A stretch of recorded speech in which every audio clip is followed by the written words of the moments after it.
Salute everybody, man. Much respect. Y'all already know it's your boy. Salute everybody, man. Much respect, man. Y'all already know it's your boy Coach tapping in. I tell you every day, boy, that dirt is a blessing no matter what. Stop all that stressing, man. Y'all also know my saying, man. It is what it is, man. Salute to all the real ones out there, man. Salute to everybody, man. I'm gonna say this, man, before we get on. We ain't got no intro. We ain't doing all that, none of all that. We just gonna go and get into talking good football and having a good time, man. But let me say this, man, before we really tap in and get in deep. Man, tell your loved ones that you love them, man. Tell all your peoples that you really love them, man. Males, fellas. You ain't too hard to say, hey, man, I love you, bro. You know what I'm saying? You're not too hard to say, I love you, bro. See what I'm saying? Because you never know when it's the last time you might see somebody or speak to somebody. See what I'm saying? So just do that. Like I tell you all the time, man, every day above that dirt is a blessing, no matter what. Stop all that stressing, man. But the salute to everybody, man, tapping in, man. You know what's happening with it. You already know what it is, twin. SLK, man, salute, little bro. You already know what it is, man. We just gonna go into a little football conversation, man. We just gonna have a little good time today. Like I said, salute, pieces, roll tide. You already know what it is, roll tide, roll dang on tide. Today, y'all, we just gonna go over a couple conferences and go over, who I predict will win the conference and things like that, man. And today, y'all know we got to start. We're going to start off with alphabetical order. And we're going to start off with the ACC. Now, the ACC, man, has really kind of been dominant by Clemson for the last, you might well say 10 years. You see what I'm saying? There ain't really too many people been fooling with them folks like that. See what I'm saying? Roll Tide, auntie. Appreciate it. Appreciate everybody tapping in. And, a lot of the national media, they picked Clemson to be, again, top dog in the ACC. A lot of people have Clemson as number one. A lot of people have Florida State as number one. One thing I am liking about this, man, I'm loving, salute Trey, salute Ellis, salute everybody. Hitter, y'all already know what it is. I'm loving that, man. We got certain programs that start to get back to being relevant in college football, because, man, with certain programs being relevant in college football, it makes it good for everybody, man. And one of the teams that I'm happy that's starting to get back on top, man, is what's happening with the Miss Cynthia, man. Salute to all the ladies in the chat, man. Much respect to y'all. I'll give y'all more credit than I give these fellas more credit. But anyway, but what happened with the career? Man, I'm gonna open the panel up in a minute, y'all. Let me run through this right quick.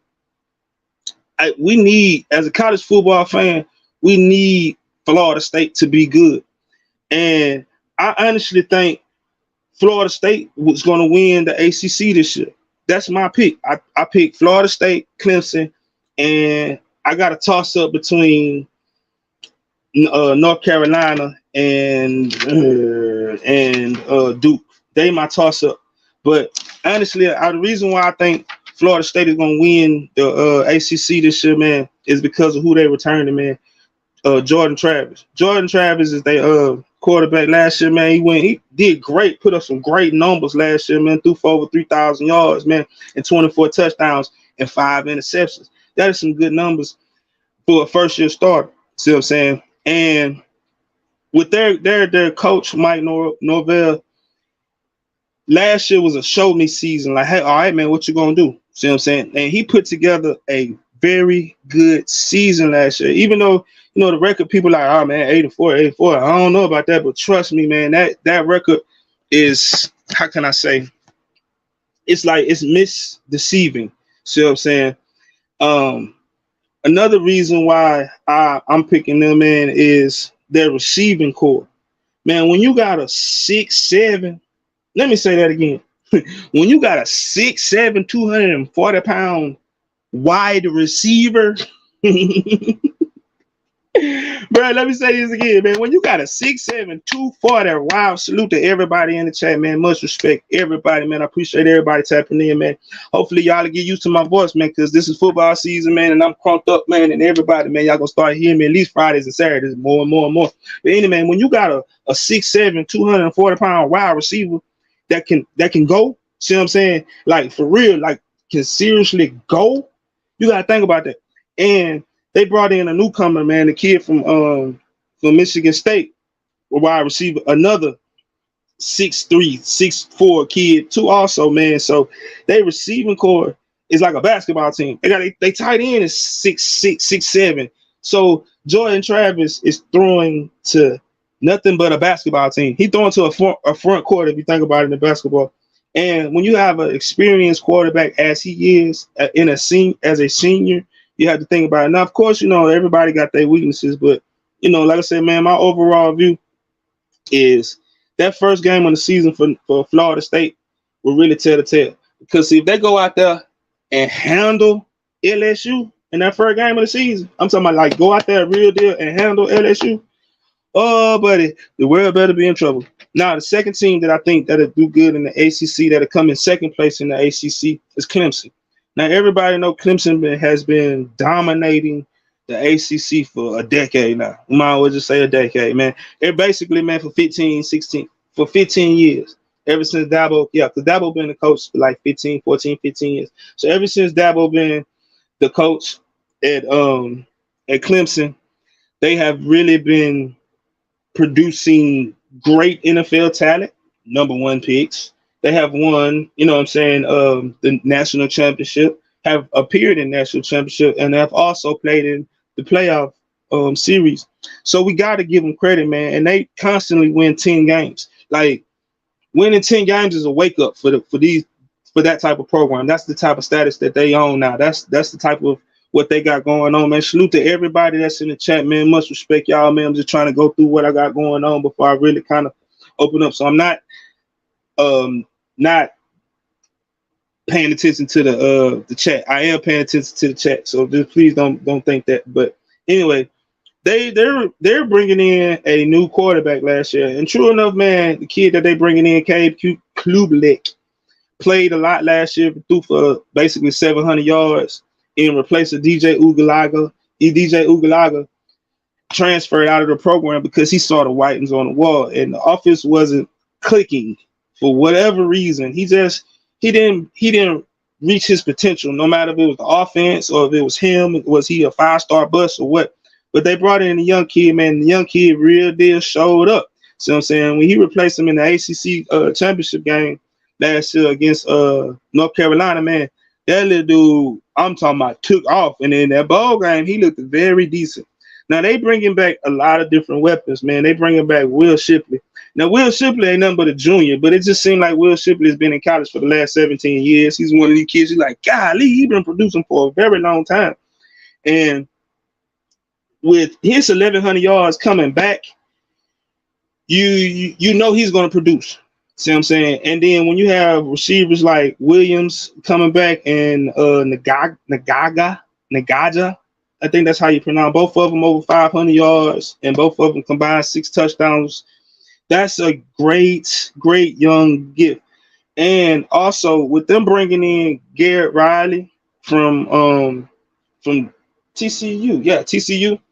When he's bringing in Roll Tide, when he's coming in with this fast up-tempo offense that's going to spread the ball around, it suits the young quarterback's style of play. So you got to look out for them. And my third team, man, with the ACC is North Carolina.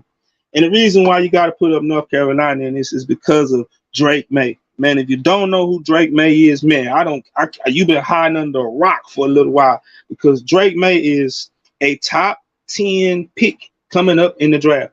I'm going to say it again. Listen to the man name. And if you're a basketball fan, you should know the last name May, because his brother was a good basketball player for the North Carolina Tar Heels basketball program and won them a championship too. Hit him a big shot. So that the last name rings out in North Carolina. I'll just say that much.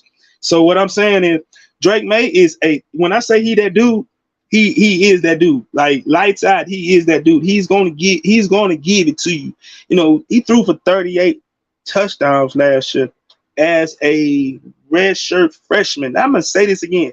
Dude threw for 38 touchdowns last year as a redshirt freshman, won ACC Player of the Year, had 4,300 yards passing. See what I'm saying? Completion percentage was off the chart, has all the prototypical size, 6'4", 225, etc. He is that dude. See what I'm saying? Salute to everybody coming in the chat, man. Much respect to everybody that's coming in the chat, man. I'm gonna open up the panel in just a moment, man. Right now, we're just kind of tapping over my top 3 of each Power 5 conferences.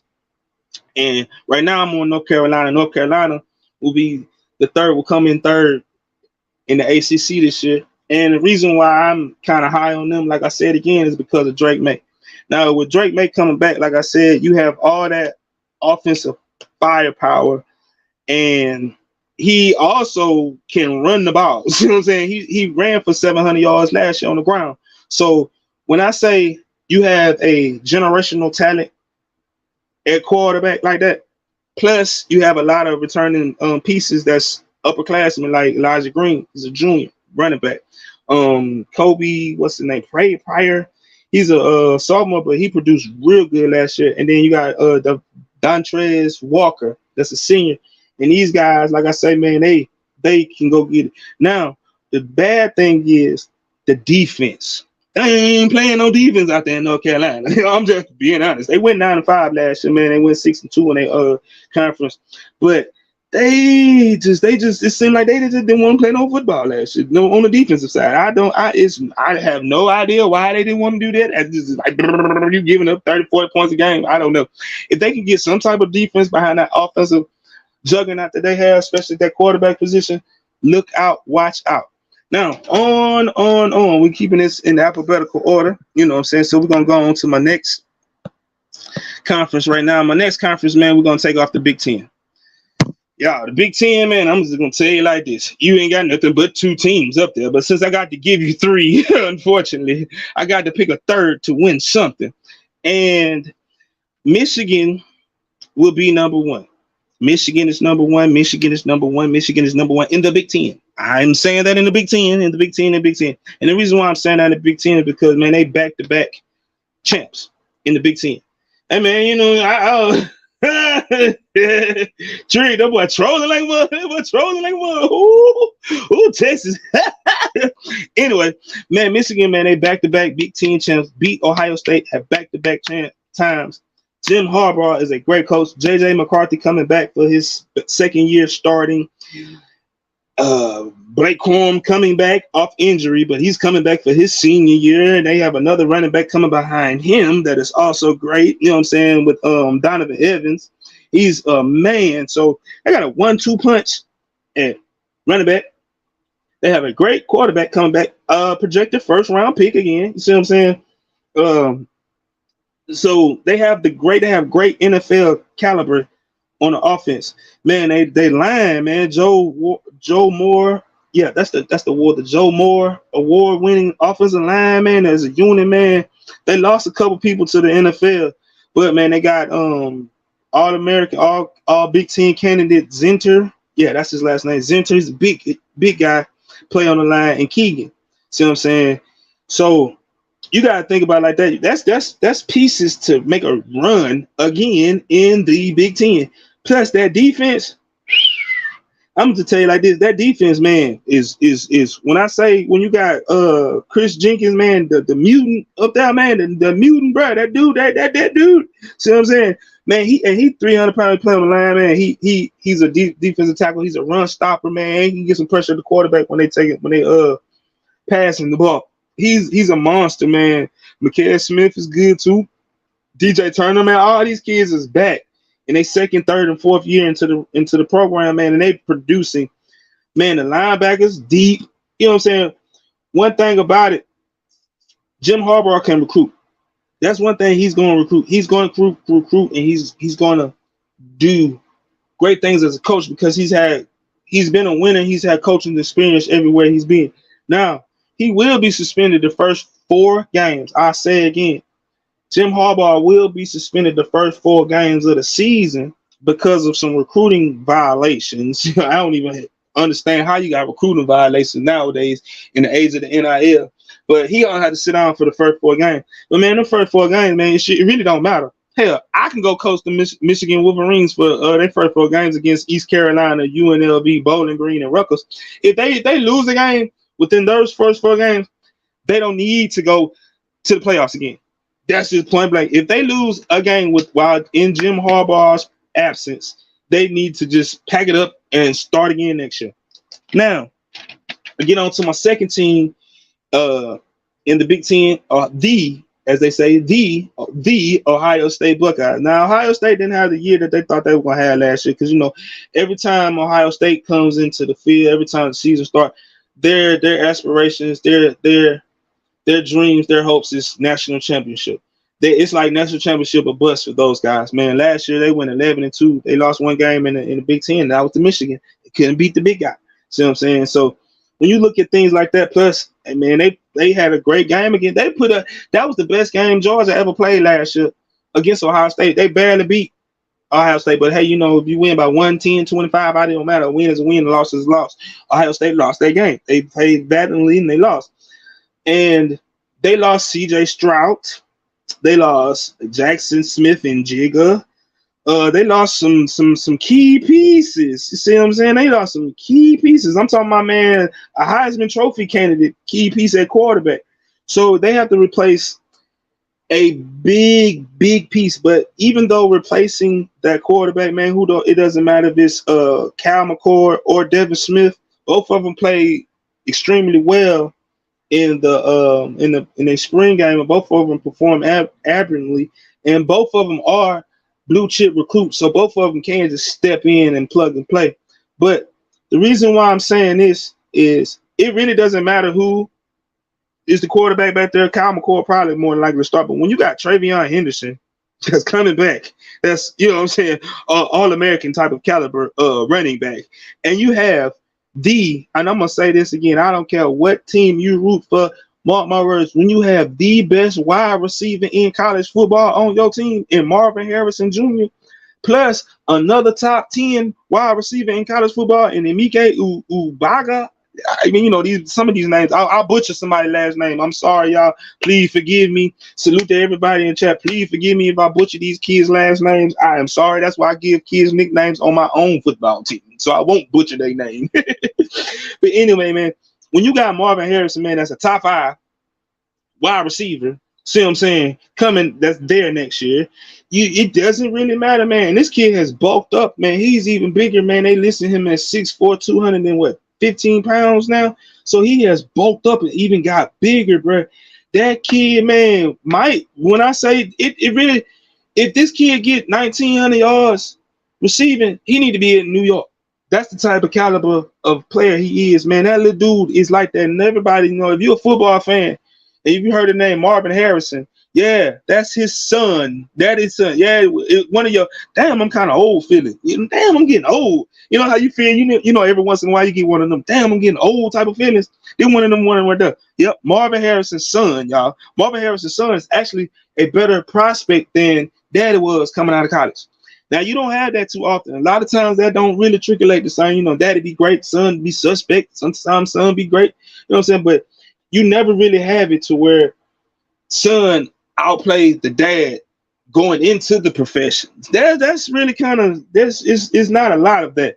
And this kid right now is the prototypical everything you want, everything you need, route runner, et cetera, et cetera, et cetera. Man, on defense, man, they always gonna have a defense. That's Ohio State. They always put a top 5. Well, I ain't gonna say a top 5. They always put a first round linebacker, a first round defensive end, and a first round DB. That is guaranteed. So you already know. And then they always are recruiting in the top 5 religiously. So they're gonna have the pieces on defense. It really doesn't matter. But the talent is there. You see what I'm saying? Even people thinking they lost. See what I'm saying? With Jack Swire. Yeah. Jack Swire, man, that kid is nice. See what I'm saying? And JT to be labeled. One of them names again. Forgive me. But JT to be labeled, man, they're wonderful on defense. My third team, man, that's kind of like, man, I don't know, man. Is Penn State. And the reason why I don't be too high on Penn State is because I call them PU State. I don't care, man. I'm still what you did in the past. Sometimes it's always gonna hurt you in the future. And this is one of them things that I have. I'm gonna say that again. I really don't like to repeat myself, but I say again. Sometimes what you do in the past does hurt you in the future. And Penn State, PU State, past and what they had going on back then still throw a little salt in my Kool-Aid to this day. You feel me? But I do have them coming in third place, man, this year, and that's because of this hype. And I really want to see it, but man, this kid, Allen, he showed a little potential last year. You know what I'm saying? In those few little times that he got in, he's a quarterback, man, hot shot quarterback. Everybody like, ooh, and man, when you got Big Ten Freshman of the Year, Nick Singleton coming back, man, that can run that rock, and you had another kid that ran for like 800 yards. That running game, I'm just saying, that running game is that, yeah, Allen. Allen is his last name. When you got 1,800 yards in your backfield coming back, and that tells you something. That's good for you. And Drew Allard is his name, man. Sophomore, man, 6'5", 230, 40-pound kid. They got the hypes of the world on him, prototypical size, man. He was the number one quarterback of the 2020 class. And, you know, he's just been like, they basically been waiting to get the keys to the man. See what I'm saying? So he's going to get the keys to the car this year, and we're going to see what can he do. Now, I'm going to say this. He didn't play against no big-time competition, so the lights might be a little big for them to be hyping him up to be third place, and they might, because they saying how they schedule play out this year. If they split between Ohio State and Michigan, they got a chance to win the Big Ten championship or play in the Big Ten championship. They got that 2-game stretch basically between Michigan and Ohio State. But you know, this Big Ten, this is PPU State. They will some type of way mess around and fluke one. You feel me? It's just them. You know, and I one thing I do like about them, I love Coach Franklin, man. Coach James Franklin is a dog, man. He a beast, man. You know what I'm saying? So I got to give him shout out to him too. Those are my top three, man. My top three again for the ACC is Florida State, Clemson, and North Carolina. My top three for the Big Ten is Michigan, Ohio State, and Penn State. Now on to this Big 12 football. Big 12 football. Oh, these Texas folks think the Big 12 football is just, ooh, we big. We do it big. Don't nobody do it better than Big 12 football. The Big 12 football. Nigga, when the last time the Big 12 won a championship? Vince Young days. Let me slow down. Let me slow down. Now, man, I'm going to say this, though. I do want the Big 12 to be back. I do want Texas to be back. But let me put a but in there. I got a kicker on this. I didn't mention this when it came to the Big Ten because I'm going to mention it a little later on, but I'm just a spoiler alert. Big Ten adding on next year. No, that's something that's coming on a little later. But, man, listen, man, for the last rodeo, the last rodeo of Oklahoma and Texas in the Big 12, the last time the Big 12 that you know kind of what it is, as in Texas versus Texas Tech, Oklahoma versus Oklahoma State, those games, etc., Texas versus Baylor, you know what I'm saying? Those games are non-existent no more after this year. It is done. It is over. Texas and Oklahoma is packing their bags, getting their money, and going to the greener pastures in the SEC and coming to get that money over here in the SEC. I salute to them for that. Because, man, at the same time, man, we all know, man, money make the world go round. Money make college athletics go around nowadays. And Texas and Oklahoma is just jumping on board like, hey, man, them people over there making $200 million, $1 billion type of activities going on over there. I want some of that. Hey, man, look at all this money Texas A&M been getting, man. Bro, look at all this, man. Shout out to Johnny Manziel. Hey, man, if y'all ain't seen that Netflix documentary on Johnny Manziel, man, y'all need to go see that, man. Hey, man, it's very nice.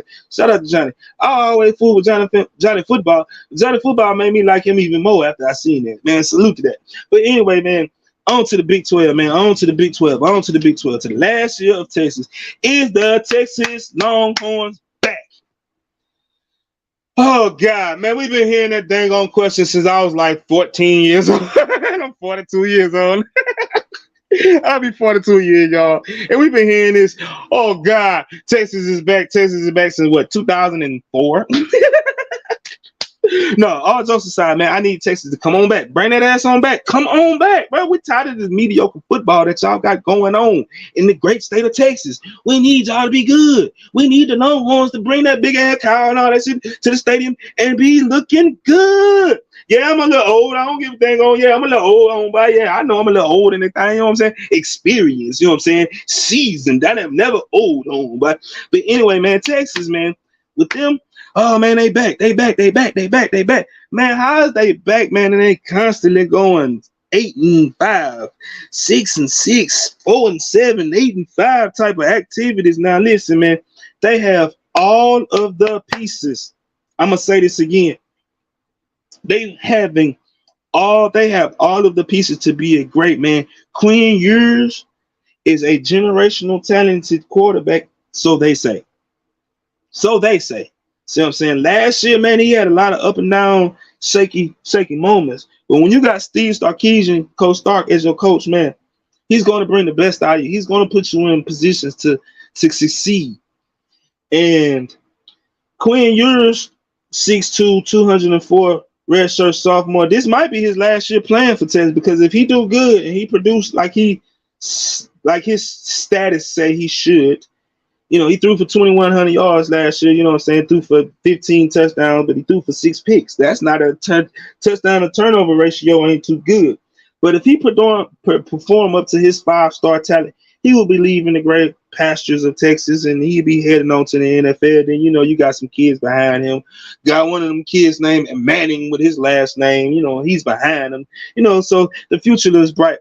But when you got a returning receiver that's all conference, man, and Xavier Worthy, you know, with his 700, almost 800 yards of receiving last year, man, he's returning back. So you got your 1-2 combo with that. Now, the loss of Bijan Robinson, that's what I really want to know, man, because Bijan did it everything, man. Bijan did it all for y'all, man. Bijan did it all for Texas A&M.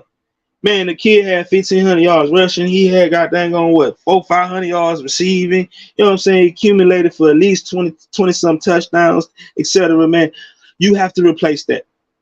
Bijan Robinson, it ain't too many of those walking in the doors every day, every recruiting cycle. I don't care what school I don't care what school you root for. It doesn't matter. You're not. That's one of those generational talents. Generational talent, as in, man, the kid was a first round, and if you know you're a top 15 pick at the position of running back in today's time frame, in today's NFL, in today's not for long, in today's NFL, then you know you got it. You know you got the juice. You know you got some feet. Bro, got them feet, some hands. He can block. He can do everything. He is what you want in a running back, and he doesn't get hurt. And he really ain't too much. He ain't really fumbling the ball like that. He great hands. See what I'm saying? But you got to replace that. Now on defense, man, that's what to me, in my opinion, that's what's kind of been keeping them down in big games. I know everybody's gonna speak about last year Alabama game where they held us to 20 points, but I'm not just talking about that. I'm talking about big games, man, big games. I'm talking about the Baylor game. You see what I'm saying? Big games like that, when you giving up, see what I'm saying, 20, 28 points like that, your defense got to step up. Now, even though y'all beat them last year, man, that's just, you got to do better. See what I'm saying? You got to do better. You can't be giving up, see what I'm saying, 40 points to Oklahoma State and thinking that you're going to be a goddamn national championship caliber team. That is not going to happen. See what I'm saying? Now, on to my second team that I think going to win the Big 12, man. Honestly, it was a toss-up. It was a toss-up between Oklahoma State. Yeah, I said that right. It's a toss-up between Oklahoma State, and that's a dark horse. I'm telling y'all, I just, for some reason, I know somebody just laughed at me and said, what? Over Kansas State? What? Over Baylor? What? Over TCU? Yeah, man, I just, for some reason, man, I like Oklahoma State because, see, they finna get their swag because they finna feel like, oh, yeah, now it was my turn. And, man, with Alec Baldwin coming back, man, for his senior year, and, man, senior quarterbacks, let me say this again, senior quarterbacks, man, experience be keys. Experience is very key when it comes to college football, man. So I think Oklahoma State gonna kind of come in second place when it comes to that. Man, now I got a tie between third place, man, between Kansas State and TCU. And I'm gonna start with TCU.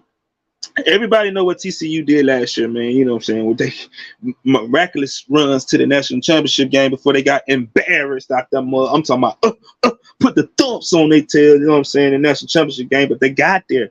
But, you know, when you get to the national championship game, you get beat 65-7, bro. It's like, why you even made? What are you doing? You know what I'm saying? And then I'm going to tell you like this. Last year, they overachieved. They wasn't even predicted to be going nowhere. They wasn't nowhere looking like that. And they starting quarterback went down. The guy that took them to the national championship game, Max Duggan, yeah, he's gone. He's out the building. But Chandler Morris was the starting quarterback and got hurt in the first game of the season.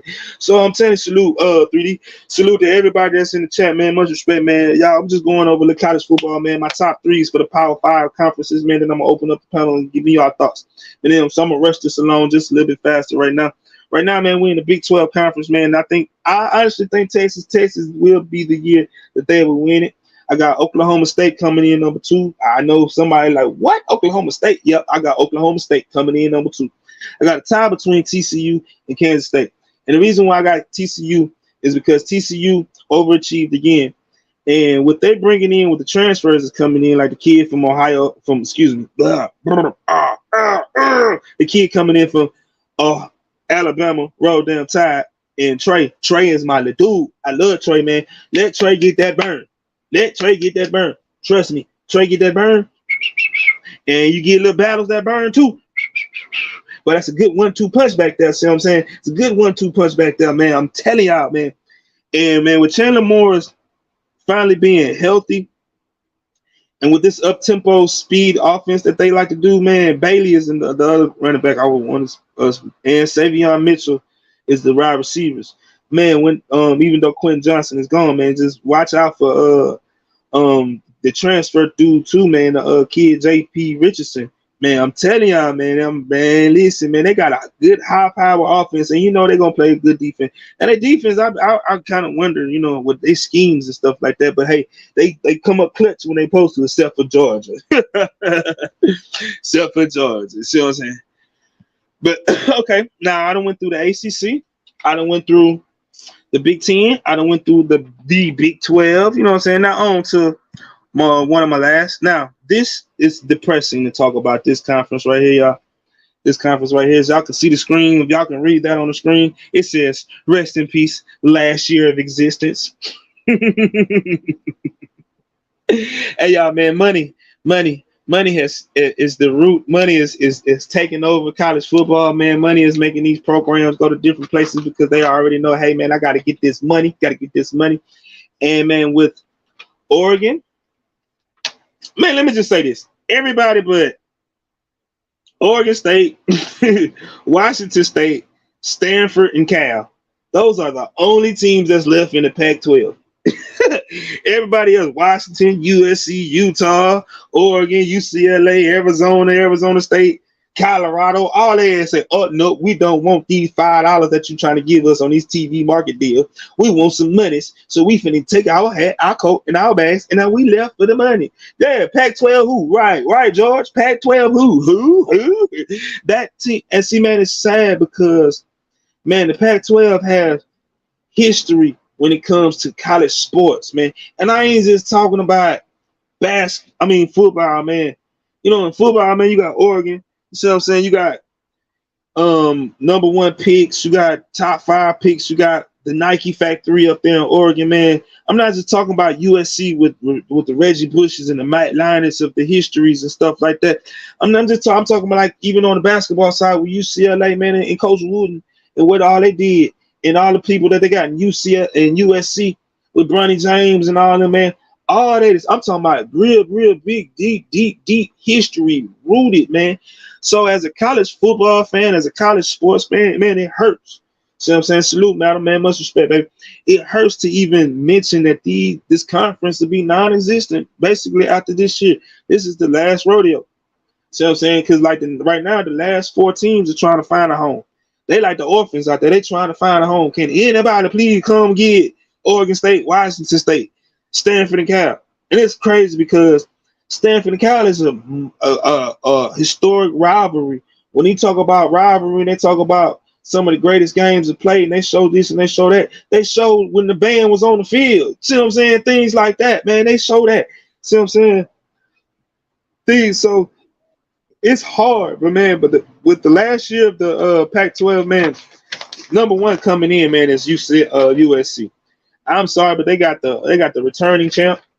I mean, not the returning champ. They got the returning Heisman Trophy winner, man, and Caleb Williams.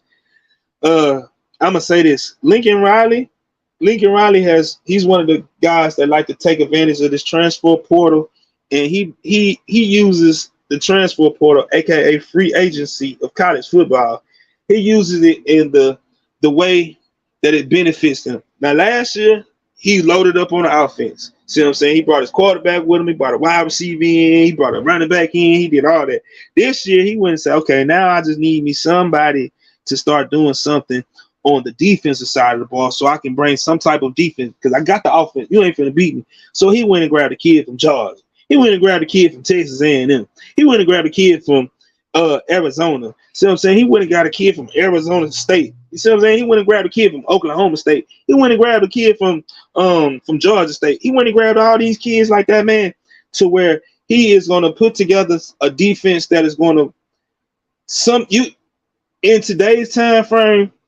When what he got going on, he need a bend but don't break defense. He don't need that break, stopping one time per game type of shit. He needs to just stop them people. See what I'm saying? And if you put together somebody like that with a defense of the caliber offense that they got, watch out. My number 2 out there in the West, rest in peace again to the Pac-12 football, is Washington, man. And the reason why I'm so high on Washington, man, is because of that left hand quarterback that they got, and Michael Penix Jr., man.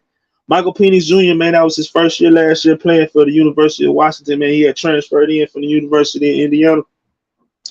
And the man put up wonderful numbers. I'm talking about great numbers, man. When you pass for 4,600 yards, man, 4,600 yards. I don't care what level, man. I don't care if it's high school, college, or pro, bro. If you pass for 4,600 yards in one season, you are doing something great. I'm talking about great. And they went 11-2 last year, and he was the catalyst, and they not losing nothing. They didn't lose nobody to the transfer portal. They didn't lose nobody to draft. They bringing in quarterback, running back, wide receivers, offensive line. They'll bring back everybody. Now, the defense was a little suspect last year, of course, because when you got a high-power offense like that, man, your defense don't get no chance to get some rest, and they get tired, and it kind of hurts them a little bit.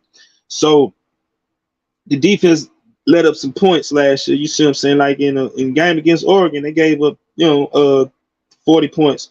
Game against Arizona State last year, man, they lost to Arizona State. They gave up 45 points to Arizona State, y'all. Right, Arizona State.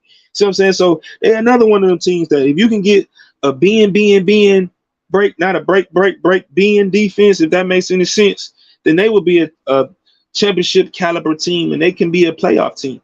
If this was the year of the 12-team playoffs, they will be in the playoffs. Now they're gonna have to wait the next year. Only game they got to do, man, with their schedule, man, they got a boys. Now they start off with Boise State. Boise State always sneaky. You know what I'm saying? That blue turf is sneaky. Even though they got them at home, that blue turf is sneaky. But if they beat USC, watch out.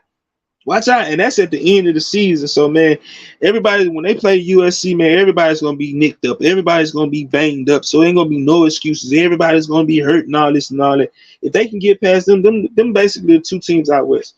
Now, the 3rd team, man, coming in out west, man, the last year, the Pac-12, rest in peace to the Pac-12, man, is Utah. Yep, Utah. Utah that's going to the Big 12 is going to bring that physicality and that football and their experience and what they got going on to the Big 12, man. They returning Cameron Rising, man. He's like a 12th-year senior, too. It's like, golly, man, how long this dude been in college, man? But when you got a quarterback that produces on a great level, even though he's coming off an ACL injury, yeah, he kind of get hurt a little, banged up a little bit. But if he come back healthy, watch out. Watch out. And of course, man, they get transfers in too, man. They got a kid coming in from Ole Miss on the defensive side, man. They're playing cornerback. That's a shutdown individual. It just, he ran into some things at Ole Miss, and that's why he left. See what I'm saying? But with their returning experience, and they win in the trenches. So you're not finna get a lot of flashy 70 to 60 point games when it comes to Utah. Utah is going to line them up in 11 formation and smash mouth, punch you in the mouth, run the ball down your throat, play action. Let's do it like that. That's the type of team that they have been for a very long time. They win in the trenches. That's how they compete. And that's my top 3 when it comes to the West Coast. Again, man, as y'all see on the screen, Rest in peace. Last year of existence to the Pac-12. It's sad. It's hard, man. And again, man, it's just the history, y'all. The history, man, because it's like this.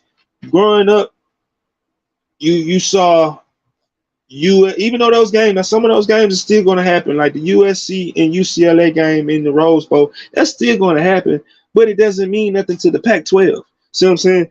It's certain games. Even though the Oregon and the Oregon State game, even though that might not be a big game in your eyes, but as a college football fan, it's a big game in my eyes. And like I said, man, this is the last year of that. Now, on to the last but not least, but the greatest the greatest conference in college football. Minor league football when it comes to the NFL. This, y'all, is the minor league football. Everybody wants to be like us. Everybody wants to have that money like the SEC. Yeah, y'all see the logo, SEC. It just means more. When y'all see the commercials, y'all hear it, y'all see it. It just means more. Man, when it comes to the SEC, man, the SEC is dominant over college football. Man, I'm just going to go back. Let's just say since the year 2010. Since the year 2010, man, it's only been what? Clemson, correct me if I'm wrong. Maybe Clemson, Ohio State. Those may be the only two teams outside of the SEC that has won.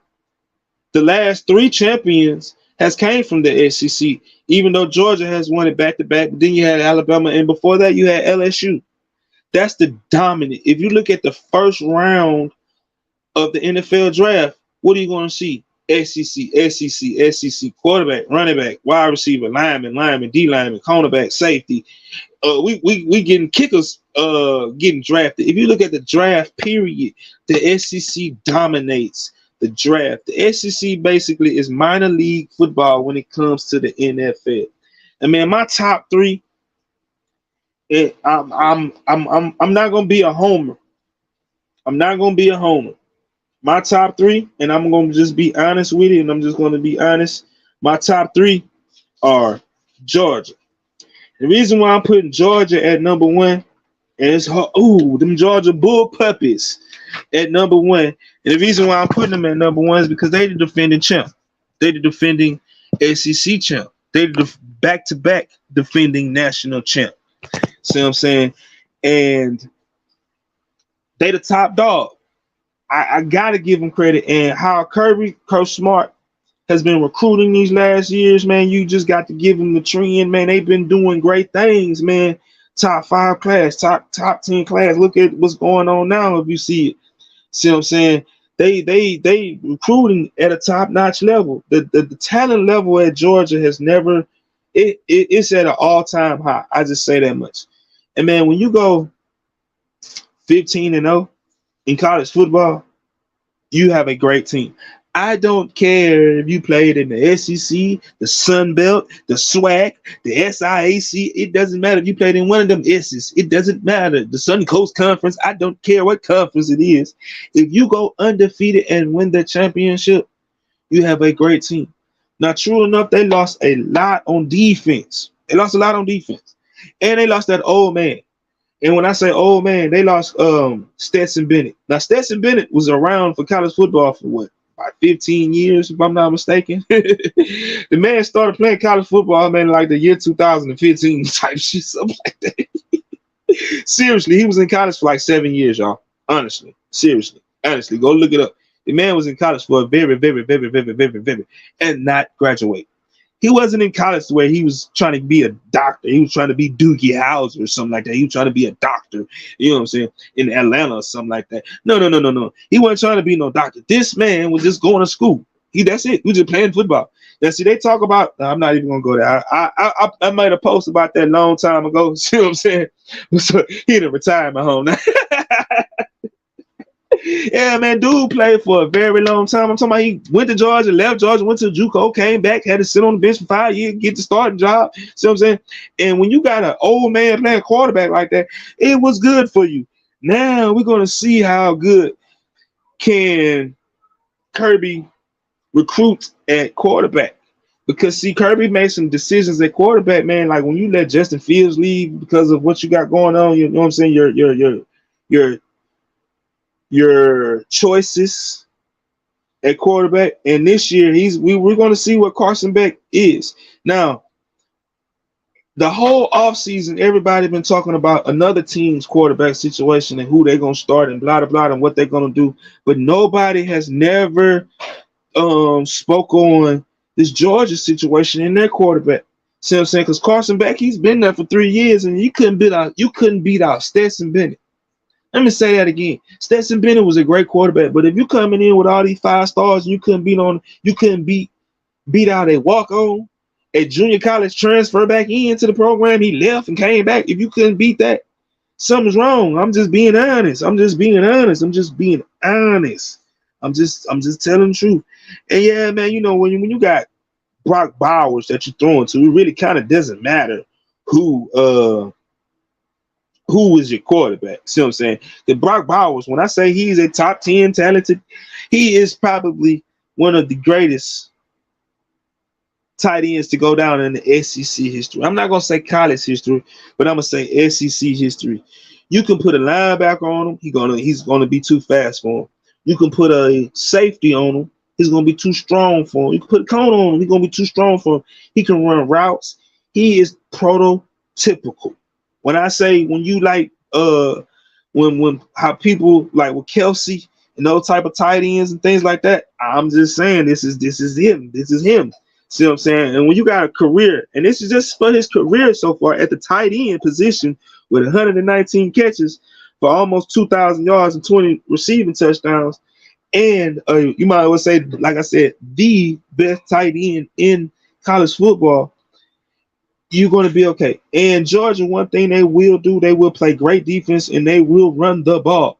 Now they're going to have a new offensive coordinator, so we're going to see how that is because Ty Monken left, and he kind of made his play calling made Georgia offense the most explosive a lot of people, including myself, have not seen in a very long time. And they've had some great position players with AJ Green and things like that, man. And you know what I'm saying, when they've had the Rams current starting quarterback in the NFL, when they've had those guys on their roster, and Ty Monken come in and you got Stetson Bennett throwing for 4,100 yards and 27 touchdowns, they did great, you know. So we're going to see that. Like I said, their defense is always going to stay on top. That's Kirby Smart. Kirby Smart is the catalyst for how Alabama defense is to this day. Think about that. See what I'm saying? It's not just Nick. Nick wasn't just the man. It was Kirby too. See what I'm saying? And he's going to keep on recruiting. Now, like I said, if you look at rosters nowadays and look at the last 2 drafts and you see somebody defense and they got a great defense, you're going to say, yeah, they got somebody on Georgia from Georgia. That's just how it is. They have kind of replaced Alabama when it comes to who got the best on that. My number two, roll down Tide, baby, roll down Tide. Alabama's coming in at number 2 in the SEC. And the only reason why I have them coming in number 2 at the SEC is because of the aforementioned quarterback position.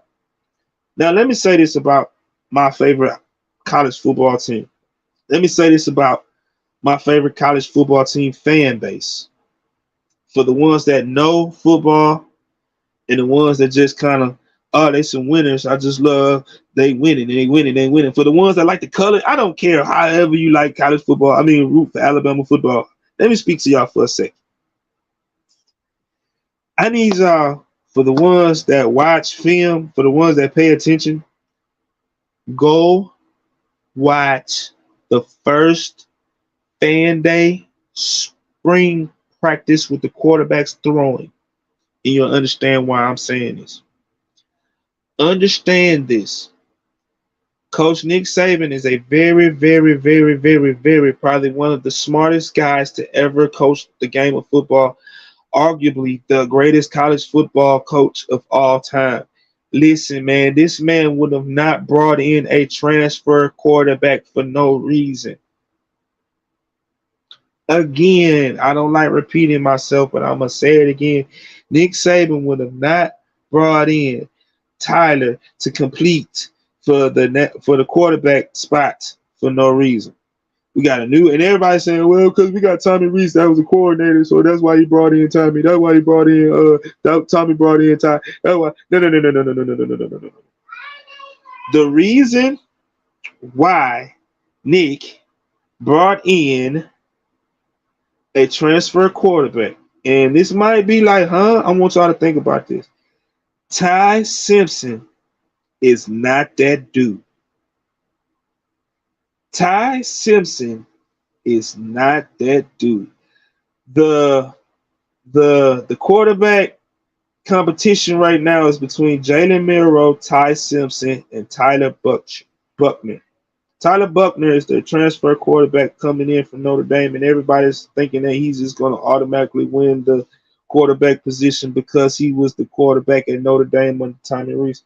But y'all must ain't seen when Tommy Rees, when he was the offensive coordinator at Notre Dame, when he cussed him out during the middle of the game and asked him, what the beep is you doing? See what I'm saying? What the beep is you doing? What the beep is you doing? You finna beeping hurt that beeping team. Stop beeping, messing around. And it showed his lips. If you read lips, you will see Tommy cussing this young man out because this young man is not it. But the reason why he brought it in is just in case Jaden go down. Let me say that again. I can't really scream it because I know y'all can hear me. I know you can hear me clearly. Let me say that again. The only reason why we brought in the transfer quarterback is because if Jalen go down, hey man, Ty is not it. I watched this man throw in the dirt 4 or 5 times. I'm talking about easily with no pressure, man. No pressure, man. On a simple out, he rolling and throwing it in the dirt. When I watch that film, man, and it's like, what are y'all doing? Why are y'all down in Jalen, man? Nick wouldn't have recruited that man out of high school for no damn reason. What the hell is wrong with y'all? This is that third year. This is that young man's 3rd year in the program. Even though he's a sophomore, this is his 3rd year in the program. He was redshirted so he could get acclimated to the system of playing quarterback and playing in the SEC. Now, I'm going to say this, man. I know everybody like, oh, man, he can't throw. He this. If you look at the X's and O's, man, and I'm talking football right now, y'all. If you look at the X's and O's, man, of what Tommy Rees like to do when it comes to calling plays, this man like to run the ball. It ain't no 70-30 passing the ball. This man is a 65-35 run the ball type of dude. See what I'm saying? This man loves to run the dude. He likes to do a lot of shifts and motions and a lot of eye candies to open up the defense so he can make running lanes. Man, we have an offensive line, man, that is averaging like 320-pound type action, bro. See what I'm saying? When you got guys that's 345 pounds and Caden Proctor, that's a freshman, 6'7", what do you think? We need to run behind him. When you got a guard that's 6'5", 335 pounds, and when you got another tackle that's a projected top 15 pick on the line, what do you need to do? You need to run the damn ball. The offense with the RPO game don't need no Ty Simpson. Don't need no dang on Tyler Buckner. We need Jalen with them feet that he got and them motors that he got in them legs, man. We need that dang on young horse out there running. We need new Jalen. Now, on to the next. We got a lot of dang on freaking running backs. We have, man, I can give you 5 names right now. I'm in no particular order. None of these guys are starting, but everybody. We got Jam Miller, Justin Hayes, Chase McCullin. See what I'm saying? Rodan Williams. See what I'm saying? The other little kid that's coming in this year, man. We got 5 backs that are just, whoa, man. I'm trying to figure out, like, what are y'all doing? Why y'all keep talking about Alabama fell off? Oh, Alabama fell off. The dynasty dead. The dynasty dead. Bro, we won 11 games last year, and the fan base is mad. Winning 11 games in a lot of different programs in these United States of America is a great season. Us Alabama fans are so freaking spoiled that we crying about 11-win season. Stop all that goddamn on crying, man. Let's get back to playing some dang on Alabama football. And y'all see this dang on comment. Run the damn ball. Y'all see it. Run the damn ball. That's what we need to do. We need to run the damn ball. We great. But anyway, on the defensive side, man, we bringing back in Kevin Steele. Now, Kevin Steele is a little old. Now, you know, with these old coaches, that's something I kind of kind of look suspect at. I'm just being honest, y'all. I'm talking football with this one, man. Old coaches kind of give me a little suspect when it buys because have the game passed them up. Have the game passed them up. You know, when you start seeing coaches getting their 70s, mid 70s, and that's when they start seeing the decline because, like I said, the game is messed up. A lot of these guys be so stubborn in their ways, and I'm just talking about from experience, from what I've seen on my day-to-day basis, from the levels that I've coached at. And if I've seen it from the levels that I've coached at, I can only imagine what it is in the height from the college and the pro. Is Kevin still stuck in his ways? From that fan day practice tape that I saw, that defense is aggressive, is nasty, man. Shit, I don't give a shit who was playing quarterback back there. Jalen, Ty, and then Tyler. All their ass was getting blitzed on at that mother. All their was gonna get flipped upside down if they ain't had that black jersey on. See what I'm saying? It didn't matter who was back there. They only had 1 or 2 seconds. So all they were looking like trash when it came to that defense. But that defense is aggressive, and we can get back to that defense. Woo, woo, woo. Anyway, Kool-Aid McKinstry shut down cornerback. Man, watch out for him, man. You won't throw to the side, man. I'm telling you, man. Teron Arnold on the other side, man. He had a couple shaky games last year, you know what I'm saying? But with his experience and him playing in big games, watch out. Watch out for Caleb Downs, man, and Malachi Moore coming back for his senior. We are great. We are great. Schedule line up good because all the tough games are at home this year, except for Auburn. Now we gotta go to Auburn. Auburn's gonna be that last game of the season, man. I don't give a shit if Auburn's undefeated or they won one game or they haven't won none. Hey, them people are trying to goddamn on roll Toomer's Corner when they play them. That game is gonna be tough. See what I'm saying? But man, we got LSU at home. We got Tennessee at home. See what I'm saying? We got them people coming to our house this year. See what I'm saying? Now I know we got to go out there to Texas A&M, but hey, we gonna see what it is. Now my third team, and it's really all 3 of these teams right here, man. Each one of these teams can win the SEC.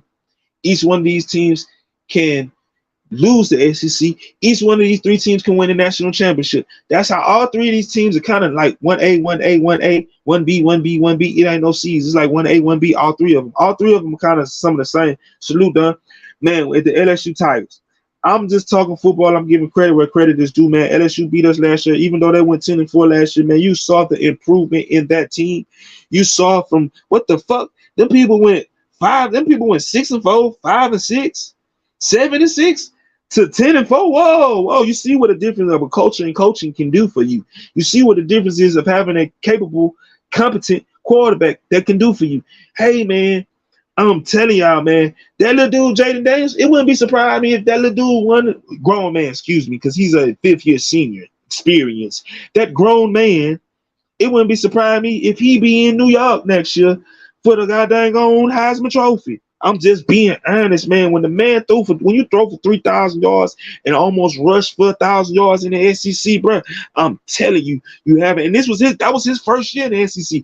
He came over from the West Coast. He came over there from Arizona. He come over from Arizona State with Herm Edwards and all of them. He transferred out of he saw the writings on the wall beforehand. So he left a hard ass out of the goddamn on Pac-12, came into the SEC early in the game, and you saw what he did. And I'm telling you, man, if he continued to progress, man, first round draft pick, SEC Player of the Year, and if he double and do better than what he did last year, Heisman Trophy. That's just the type of ceiling that this kid has for next year. See what I'm saying? You know they're going to run the ball, man. You know they're going to have the talents and the gunners and the go-getters out there. See what I'm saying? At wide receiver, because that's LSU. LSU going to have that, man. Neighbors went for 1,000 yards last year. See what I'm saying? You're going to have that, man. Now, true enough, Keyshawn Butte kind of fluked up on him last year, but he gone. So you ain't got to worry about him. See what I'm saying? But now the thing is, you need somebody to step up and run the damn ball with Jaden, because Jaden was your lead rusher last year. And I'm going to say this. One thing about the SEC and with coaches like Nick Saban and Kirby Smart and stuff like that, those type of caliber coaches, it's hard to do what the fuck you did last year and think you're going to do that the next year. Ask Johnny Manziel in Texas A&M. See what I'm saying? The only team in the SEC that has beat us in back-to-back years over the last recent memory, I'm saying the last 10 years, guys, 10 years, ladies, the last Nick Saban era is Ole Miss. Ole Miss the only program that has beat us back-to-back. See what I'm saying? I'm not saying LSU is not capable of doing it, but what I'm saying is it's a hard task. If he progress and get better than what he did last year, LSU has a great chance to upset us in Tuscaloosa. I am just being honest, man. See what I'm saying? Now, that defense is always gonna be great, right? Like, what are we doing? They're gonna always have a pass rusher that's gonna get at you and knock your freaking head off. They don't call them DBU for no reason. See what I'm saying? They are not DBU for no reason. See what I'm saying? And they bringing in a transfer. See what I'm saying? With the Omar Spinks dude. What I'm saying is, this is the type of team that can. I don't know if they overachieved last year or they can underachieve. You never know. But with the talent they got and the coach that they got, they are going to be a scary team. Now, just like what I was talking about Florida State, and when I picked them to win the ACC, that first game of the season is real deal kind of up. It's saucy. It's real saucy because they got LSU, man, in Florida, man. LSU and Florida State kick off the season, man. Their first game September 3rd in Orlando, Florida. And if LSU go out there, just like Florida State, whoever win that game, and if they win it convincingly and big, I'm talking about not no under 10 points. If you win under 10 points in the first game, cool. Yeah, you know what I'm saying? The team can come back later on and make adjustments and beat you. But if you beat somebody by 15, 14 or more, if LSU put a thumping on Florida State by 14 more, oh my God, we better get. Boy, we need to be worried in Tuscaloosa. You need to be worried over there in Athens. You need to be worried up there in Tennessee. Florida, you ain't got no damn chance. Now, if Florida State turn around and thump on goddamn on LSU, that's all I'm gonna do. So, man, that's my Power 5, man, top 3, y'all. That's my Power 5 top 3. Man, the link is at the top of the chat, man. It's posted, man. If anybody want to come up and just chop it up with me and have a little fun, man, before I shut it down, man. We've been on for an hour. I ain't gonna go too much longer. But I do have a question. I have a question, man, for anybody that's listening, man, that's gonna hear it. Anybody in the chat, anybody, man. Hey, man, what's happening? What's up with all the swag energy? All the HBCU energy? That shit done died the fuck off, huh? Where that's at, huh? See, man, I told everybody.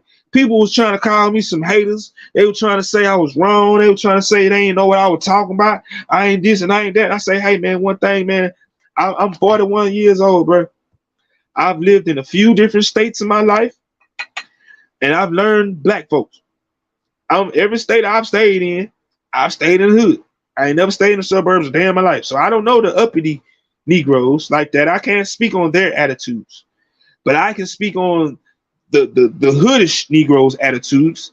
And when I told everybody, and people didn't want to believe me, when I said, bro, Coach Prime gone. Coach Prime ain't in the swag no more. He finna go. All that energy, all that TV, all that. My kid got Jack State in their top 10. My kid got FAMU in their top 10. They gonna be on TV, all this and all that, bro. I told everybody, I said that energy is gone. I'm saying that energy is gone. And everybody done left, bro. Everybody done jumped ship off the HBCUs. Like, where's all that? That shit that foul to me in my eyes. Because them was our schools. No matter who coaching them programs, man, you should have pride in them. Now, I know they underfunded, and I know they under-talented, I know all that stuff, but still, man, what we got is what we got.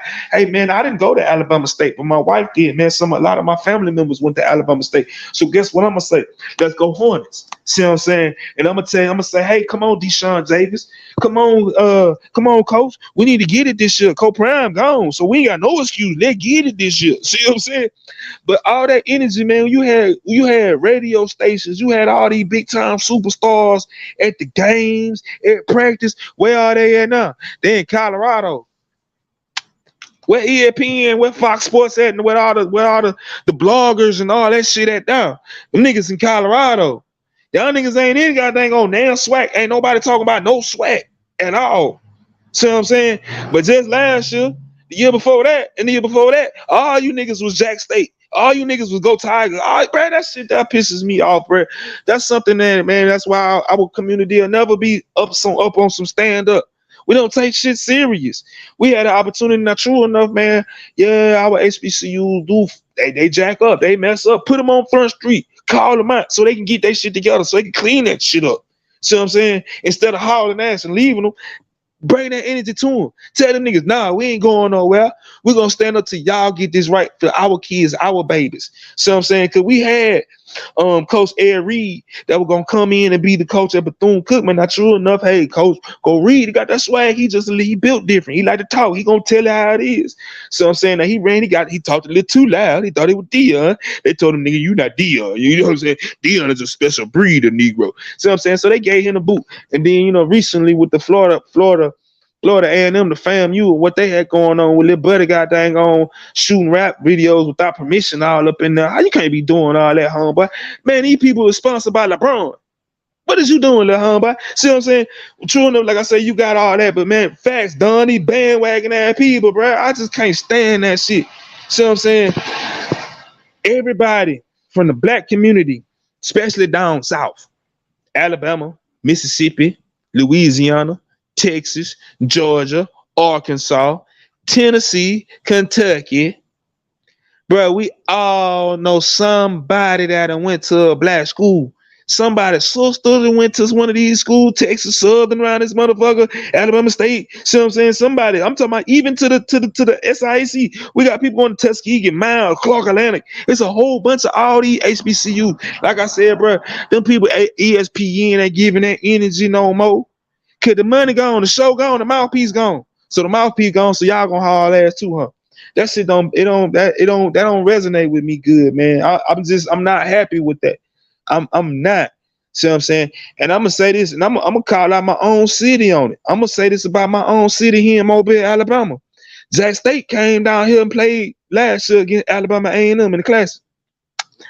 Okay, they not coming back next year. Jack State is not gonna be playing here this year. We're gonna have Alabama State in Grambling. Bruh, Jack, they had what, 30,000 people last year out down at last stadium? Bro, we better have them same 30 motherfuckers. We better have 30 standing up in that strong this year. We better have the whole week sold out like how everybody did last year. Y'all keep that same energy and show them folks that, hey, man, just because Dion gone, that don't mean shit. We got black pride. Now, I'm going to tell you like this. I'm going to bring something. I'm speaking to my Alabama people. See what I'm saying? No, it ain't just the Alabama people. I'm speaking to all you black people right now. All y'all niggas that had that motherfucking black pride because the shit that happened down here in my home state. See what I'm saying? Up there in Montgomery. See what I'm saying? All y'all screaming that black pride. Had that black pride when it comes to football. See what I'm saying? Just like myself, I'm putting myself in it. I can scream roll motherfucking tide, but I'm also screaming go Hornets. They go State. I want y'all niggas to just pick out one school. It's okay to root for them. Y'all pick out one HBCU, one black school. I don't give a fuck. Miles. I don't care if it's Jack State. I don't care who it is. Texas Southern. I don't care if it's Mississippi Valley State. I don't care if it's Alcorn. I don't care who it is. Bro, y'all just pick that team up and just follow them this year. And just keep up with them this year. If you're a real football fan and you're a black male, man, you really care about that.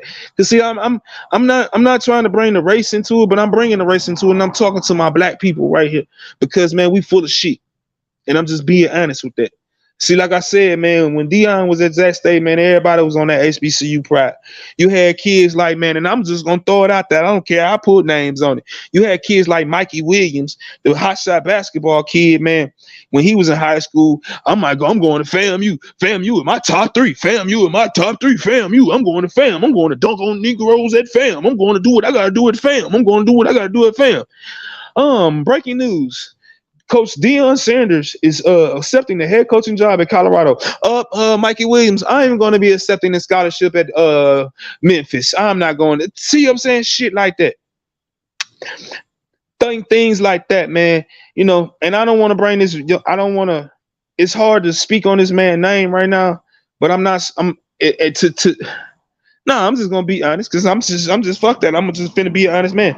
I remember when Dion was at Jack State and Gilly was on the sideline hopping and hooping and hopping and hooping and hopping and hooping and hopping and hooping and hopping and hooping. But at the same time, it was a dang on a radio segment where It's recorded where he said he wouldn't tell black kids to go to the HBCUs because they was underfunded and all this and all that. But when Prime punk ass get the goddamn on Jack State, he was up and down the sidelines. Now, as soon as he left, well, he was one of the first ones to throw on a Buffalo hoodie. Shit like that. See what I'm saying? So it's like, man, again, how can other people take us serious? How can other people treat us a certain way and we don't take small things like that? And I know some people look over football, and I know people like, oh man, it's just football. And like I was saying when the shit first happened, hey man, it's bigger than football. It's just a little bigger than football. I didn't want the man to stay there for 200,000 years. Fuck no, I didn't want him to pull no Eddie Robinson. I knew he wasn't gonna pull no Eddie Robinson because that's the only place Eddie Robinson could have coached that back then. Eddie Robinson couldn't coach at Mississippi State long time ago. Eddie Robinson couldn't coach at LSU. See what I'm saying? Eddie Robinson couldn't coach at goddamn on Alabama. So I understand why those guys had to stay there at those programs for forever and ever and ever and ever and ever and ever and ever because they couldn't leave. See what I'm saying? I know the things have changed. I know shit. Hey man, we got Nick Saban. Nick Saban wanted to coach at Alabama forever. See what I'm saying? I know coaches up and leave. See what I'm saying? But I just wanted him to keep roots down for just a little longer. Now, we can speak on that because now it's on to any and every team. Now I might sound like I don't give a fuck. You can call me a hater. This is another thing I'm sick and tired of right now. When it comes to Colorado, hey man, they have a great program. Dude is building a great roster. I'm talking about great roster.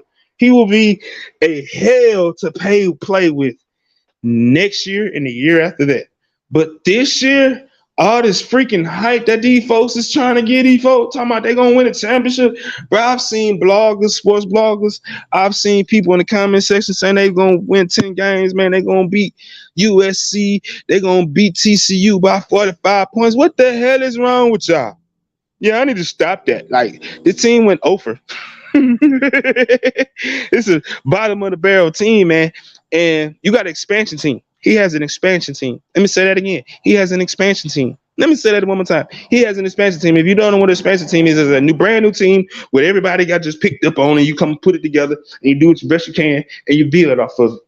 Now, he has some great talent because he has his sons there. He has some boys that came in from Georgia. He has some kids that came in. Shout out to Des Moines Kennedy from Mobile, Alabama, that play for him out there, man. Play linebacker from Alabama. You know what I'm saying? Future former Alabama player. So he has the talent. You see what I'm saying? He has Travis Hunter, you know what I'm saying, the year before last, #1 recruit in the nation. He has great talent, but what I'm saying is he doesn't have the depth. I'm talking football right now. He don't have the depth, as in he might got a good 11 out there, like that offense. He got a good 11. But if that tight end go down, woo, buddy. If Shadur get hurt, ooh, God. If let Jimmy Horn out there, bro, if he get hurt in the slot, oh, my God. And don't let his right tackle go down. Jesus, who's going to block for him? On defense, man, he got a 1-2 rotation, and that's it. If somebody, boy, in that fourth quarter, boy, them young men better be in some great shape because they not in no great shape. Boy, it's going to be hard on them. It's going to be hard on them. It's going to be hard on them. See what I'm saying? So I want them to do great. See what I'm saying? Because I want college football to be great again. See what I'm saying? As an Alabama fan, sometimes it does get boring because we like, hey man, we wake up win 10 games every year. We wake up and be in a national championship conversation every year. Things like that. So it kind of get a little boring. So we need a little flavor. I need sorry ass Texas to be good come September 9th. I need y'all to come to Tuscaloosa and show some goddamn on y'all want to do something. See what I'm saying? I'm glad LSU beat our ass last year because we got something to talk. And Tennessee, I got something to get talked about for a whole damn year. That shit was boring to talk about, man. We beat y'all for so many times. I don't even want to talk about that shit. Now y'all to finally beat us. So now we kind of hyped up and we like, okay, now we can talk. Now it's about time y'all starting to play football with us. Like, we was tired of that shit. We were tired of just playing with Georgia and Ohio State every damn year. That shit was getting boring. You know what I'm saying? It was Clemson. It was getting boring. Now these other teams are starting to come up. USC with the national Heisman Trophy winner. Hey, man, they're going to come back and they're going to do something, man. And like I say, man, I want Texas to be good. I want Texas to put up a good fight again so we can break their motherfucking heart like the Cowgirl do their ass every motherfucking year. Cause Lord Jesus, I swear, man, we beat them people this year again, man, they gonna be mad at me again. See what I'm saying? Hey, I was getting timed out left and right in people chat. See what I'm saying? Cause they didn't want to talk. Nah, they didn't want to. When Texas A&M beat us the year before that, but people was all in my neck. They was all on my head. They thought I was hiding. I'm roll tide. And see, let me tell y'all something. Now this is something about them dang on Texas fans. See what I'm saying? When they teams lose or when they fighter lose or something like that, boy, them people go MIA. You don't hear nothing about them people for a few days. Last year when Tennessee kicked our ass, I was on live right then and there. I was taking all the heat. Bring that ass here. Come on. I don't care. You can give it. We lost. You know what I'm saying? When LSU beat us, I was showing my face. We lost. I showed face. I didn't hide. I showed face. I'm right here with you. See what I'm saying? But man, when appreciate it, KB. Man, much respect, man. Appreciate that, man. Appreciate that, man. Appreciate that, KB. Appreciate that.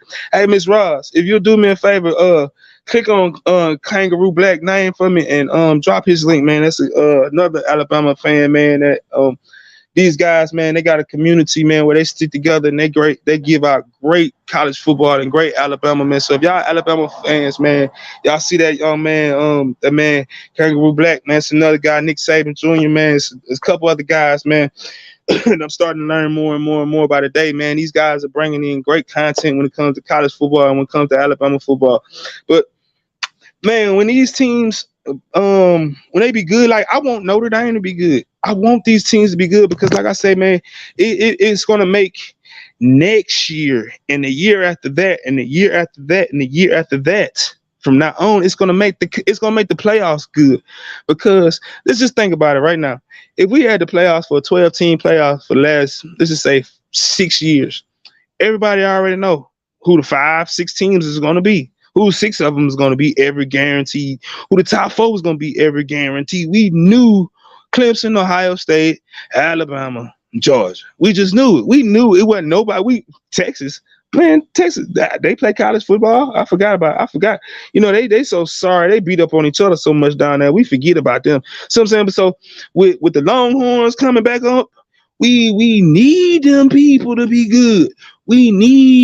I would love for Washington to be good, man, so they can upset somebody and bring some flavor to this. See what I'm saying? Y'all remember the year Michigan State had went to the playoffs and played Bama and we it was a scrimmage game, but y'all get the point I'm making, man. It's just so much. We need some parity. We need this shit. And as that's just like in the NFL. I'm sorry, but man, Tom Brady had made the NFL a little boring for a couple years because we like, oh man, Tom Brady, man, that shit going through Tom Brady. The league gonna cheat for Tom Brady. The league gonna do this for Tom Brady, man. Bill Belichick, man. Every year they in the Super Bowl, the ratings was going down every fucking year because of what? Everybody's seen the same. We got tired of that shit. See what I'm saying? If you look at ratings right now from the pro sports. And when certain teams play, you like, yeah, because they might got LeBron and the Lakers, but niggas is tired of seeing the Lakers. People are tired of watching the Lakers, so we like forget them, and I don't want to watch it. I'd rather watch Memphis without Ja. See what I'm saying? Playing the Trailblazers some games. At least I can see somebody exciting, anything. I'm just giving a general, just throwing out there. I know ain't nobody gonna watch the Grizzlies without Ja versus Portland without Dame. I know that. I'm not crazy. I know that. I know that. But I'm just throwing teams out there.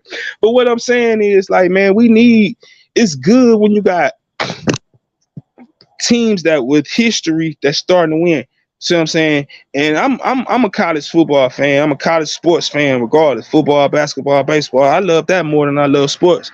And it kind of like with everything going on with the realignments. See what I'm saying? Like earlier when I was speaking on rest in peace, the Big 12. Excuse me, not the Big 12. I apologize. The Pac-12 with only 4 schools remaining in the conference right now after this year because everybody else bolting because of the monies. See what I'm saying? The monies, man. The monies, everybody's that's something that we've all been hearing all our lives, where money is the root of all evil. Money is the root of all evil. Hell, man, I'm just being honest, man. Money is motivating college football in ways that we've never really seen before. See what I'm saying? And it's good because, you know, we're gonna we're gonna continue to get great matches. Like, instead of having a Alabama versus Oklahoma in the championship game, hell, we're gonna get that shit in the regular season now. See what I'm saying? You're gonna see that in the regular season. As a fan, that if you're able to, you'll be able to get them tickets to go see them games. Who would have thought of Auburn? Who would have thought of Ohio State versus a UCLA in Columbus for a regular season Big Ten match? See what I'm saying? So it's wonderful. And you talking about Texas will make college football great again. College football is already great. I don't know what you want to talk about that, but y'all keep doubting this. Ain't nobody. What you mean we keep doubting you? Man, we are not down y'all. Y'all been talking about y'all back for the last 10 years. Y'all have not been back since Marcel there. And I got a homeboy, man. My homeboy, shout out to Trip here. Man, my homeboy, man, I tell him all that. Y'all ain't been the same since Marcel Darius put that lick on Colt McCoy in the 2009 National Championship game. Y'all have been screaming y'all back ever since then. And ever since then, y'all get that. It's like a flash. Yeah, y'all back, all right. Back to flashbacks when you see that big ass D lineman coming across the line of scrimmage and smacking on that quarterback. See what I'm saying? Then y'all get them flashbacks and then go back to blah, blah, blah, blah. Salute, young Cam. Much respect. See what I'm saying? But no, but again, no, for real though, all homerism aside, it's a lot of teams. Like I said, man, I would love for them to be great, man, because man, I'm one of them Saturday morning get up at, even though I have to get up for coaching on Saturday mornings, regardless. Hey man, I'm coaching in the afternoon, so I shouldn't have to be getting up at no 5 o'clock in the morning like I'm going to work or some shit. I'm one of them dudes that get up at 5 o'clock in the morning. You know what I'm saying? Trying to get them little butterflies on my stomach, because I don't care who you are. Every coach got some type of butterflies. They got to get them butterflies out their stomach before the game. So I get on up at 4:30, 5 o'clock. If I even go to sleep on Friday night, so I'm saying, going to get the butterflies out, and then I'm turning on TV and I'm watching college football. And college football is on fucking TV all day long, or whatever device. I don't care if it's a tablet in my hand, my phone in my hand, or the TV in my face. Bruh, it is on college football all day Saturday. That is the only thing I can watch. That's the only thing I don't have ADD on. You can put any shows, like it's certain shows that I don't move, like The Wire. I can watch The Wire from season 1 all the way through season 5 without them moving. Certain shows, like I'm saying, something like that. But I have an ADHD, so I get to put it on a TV show and a commercial going on, I'm gone. But with football, I sit there and watch through the commercials. You know what I'm saying? That's the only thing I will sit there and watch. That's like one of the only things in the world that I will sit and watch the whole day thing, because I like the amateurism, I like the compassion, I like the traditions, I like all that. Now, another thing about this conference realignments and stuff, kiss traditions goodbye. When I say mwah, pew, it's over with, it is gone. That is over with. See what I'm saying? You can kiss that goodbye, like Oregon State. That is over with. That is done. That is done. Oklahoma State. That is done. See what I'm saying? That is all. That is done now. Let me see. Yeah, all those traditions. So it's a lot of things that we grew up, like your granddaddy, your daddy, things like that. All those. Whoever that was that's trying to come on, man. Hold on. Let me see. Can I get you on? I'm having technical difficulties. Don't mind me. You on, Bama? I'm having little technical difficulties, so don't mind me. But yeah. But anyway, like I was saying, it's the traditions is so good, man, and that's one thing that's gonna be gone now. See what I'm saying? And we're gonna have to some type of way. How can I say? Get used to it. See what I'm saying? Hold on, I'm gonna get you on 1 second. Hold on, bro. Hold on. I got to fix all this shit. I'm gonna have a little technical difficulties a little bit. You got to forgive me. But yeah, I'm gonna keep this going on. But like I say, man, it's just hard. So a lot of the traditions that we used to have, we can forget those. Those will never come back. Those things are forgotten because of the monies. Now, like I said, I'm not one of them old school, oh, this is killing the game. No. This is actually making the game better in my eyes. You see what I'm saying? And it's catching up with today's times, because I mean, like I say, man, money rules so much. No matter if you like it, no matter if you don't like it, all that good stuff, man. It rules so much. So with those things happening, that you gotta just kind of, how can I say, go with the times. See what I'm saying? You got to go. You got to play the game that is, and play the cards that are dealt. Now, you see what I'm saying? You got to play the game. You see what I'm saying? So it is what it is when it comes to that. I'm like I said, man, I'm not one of them people that's just, oh man, college football is destroyed. College football is destroyed because, man, all these new teams, they doing this and they doing that. No, that is not happening. See what I'm saying? That's not happening at all. I'm trying to how to do this. I hope I don't kick myself out. Lord, don't let me kick.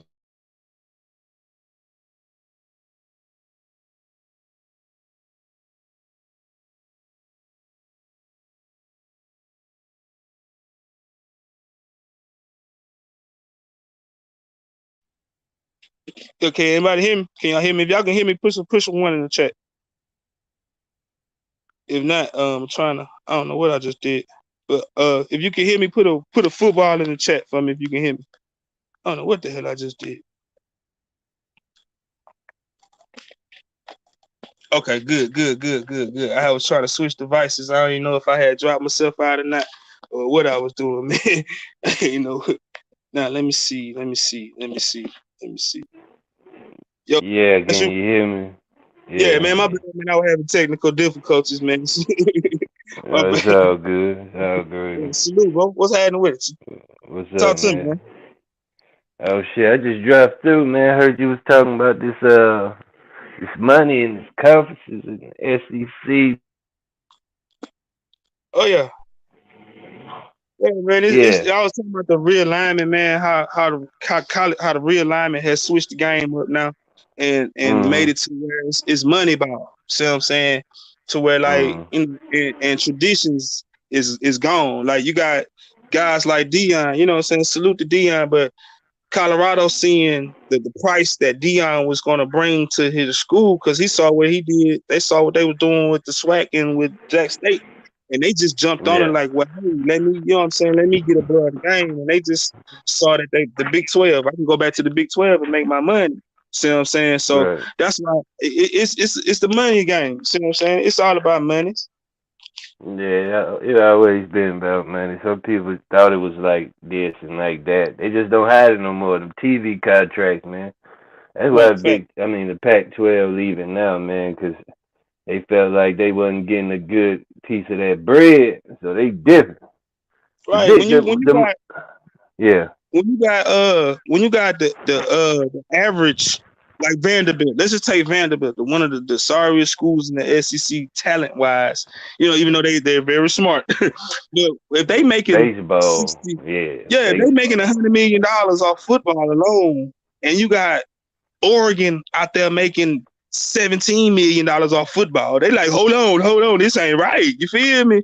When you got Indiana, when you got Rutgers making more money than UCLA in a television deal, something wrong. See what I'm right, saying? So right. that's all that shit was. Yeah, yeah, man, that's all that ever was about that bread, man. Right. See the, see, you say it's like, yeah, I looked that shit up, man. It's only four left, man. The Pac-12 dead, man. Right. It's only four Think, left. You got Oregon State, Washington State, Cal, and Stanford. Those are the four programs after this year. Those would be the only four programs that would be in the Pac-12. man, they And gonna see, they leave too, can't. man. Yeah, and see what they're gonna lose their conference status as a football playing member. They'll lose their Power 5 status because they'll drop down to under. I think the regulations, you got to have 9 or 10 programs, if I'm not mistaken, to keep that status. So you know what I'm saying, they were trying to pull some strings to pull in the Mountain West to see if the Mountain West are form with them, just to keep that shit going. But man, the Mountain West like, nah, I ain't finna form with y'all, bro. We got our own. We got our own distribution deal. See what I'm saying? It's like, why go? I'm not finna go play combine with y'all for pennies, and I'm already making dollars. See what I'm saying? Yeah, man. Yeah. I see. the best thing they gonna have to do is monkey see, monkey do, man. Right, they're gonna have They to gonna have jump to ship. get. I mean, like everybody. It's only because that's we said this during the season though. It's gonna be 4 conferences, bro. It ain't gonna be 5. We Right, said that during last season, man. It's gonna be like 4 super conferences. That's what it's right. turning into, bro. Facts.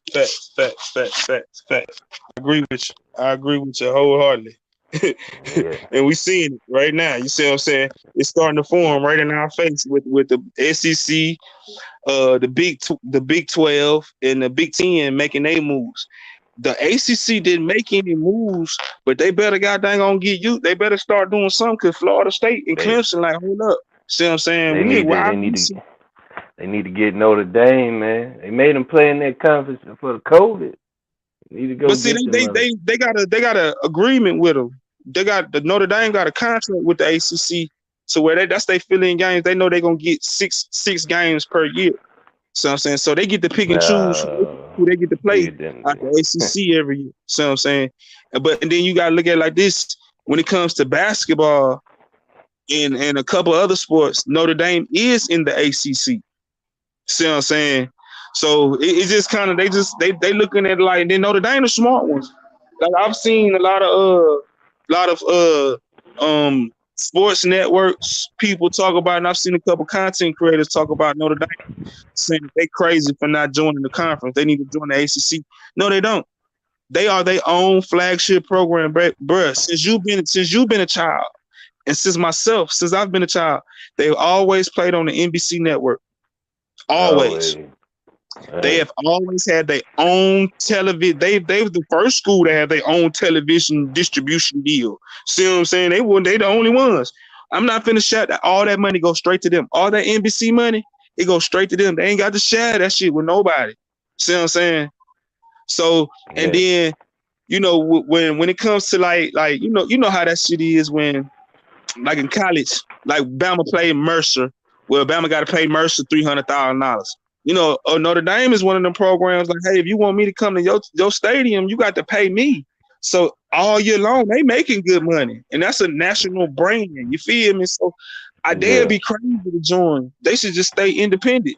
That's what Stanford and Cal they need to do, especially Stanford. Stanford and Cal because they're more academic schools than athletic schools. And then True.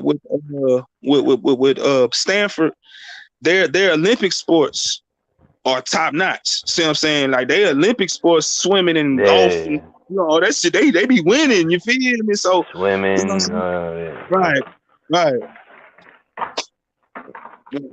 So So it's where just like I said, man. so where they It's like gonna that, bro. go though? Where you think Man, I they'll saw. land up? Man, I'm gonna tell you honestly, they need to just Oregon. Oregon State and Washington State need to try to do whatever they can to follow Oregon and Washington.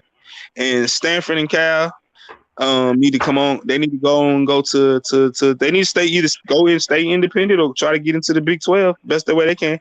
The SEC don't want them. The SEC say they don't really want to leave their footprint.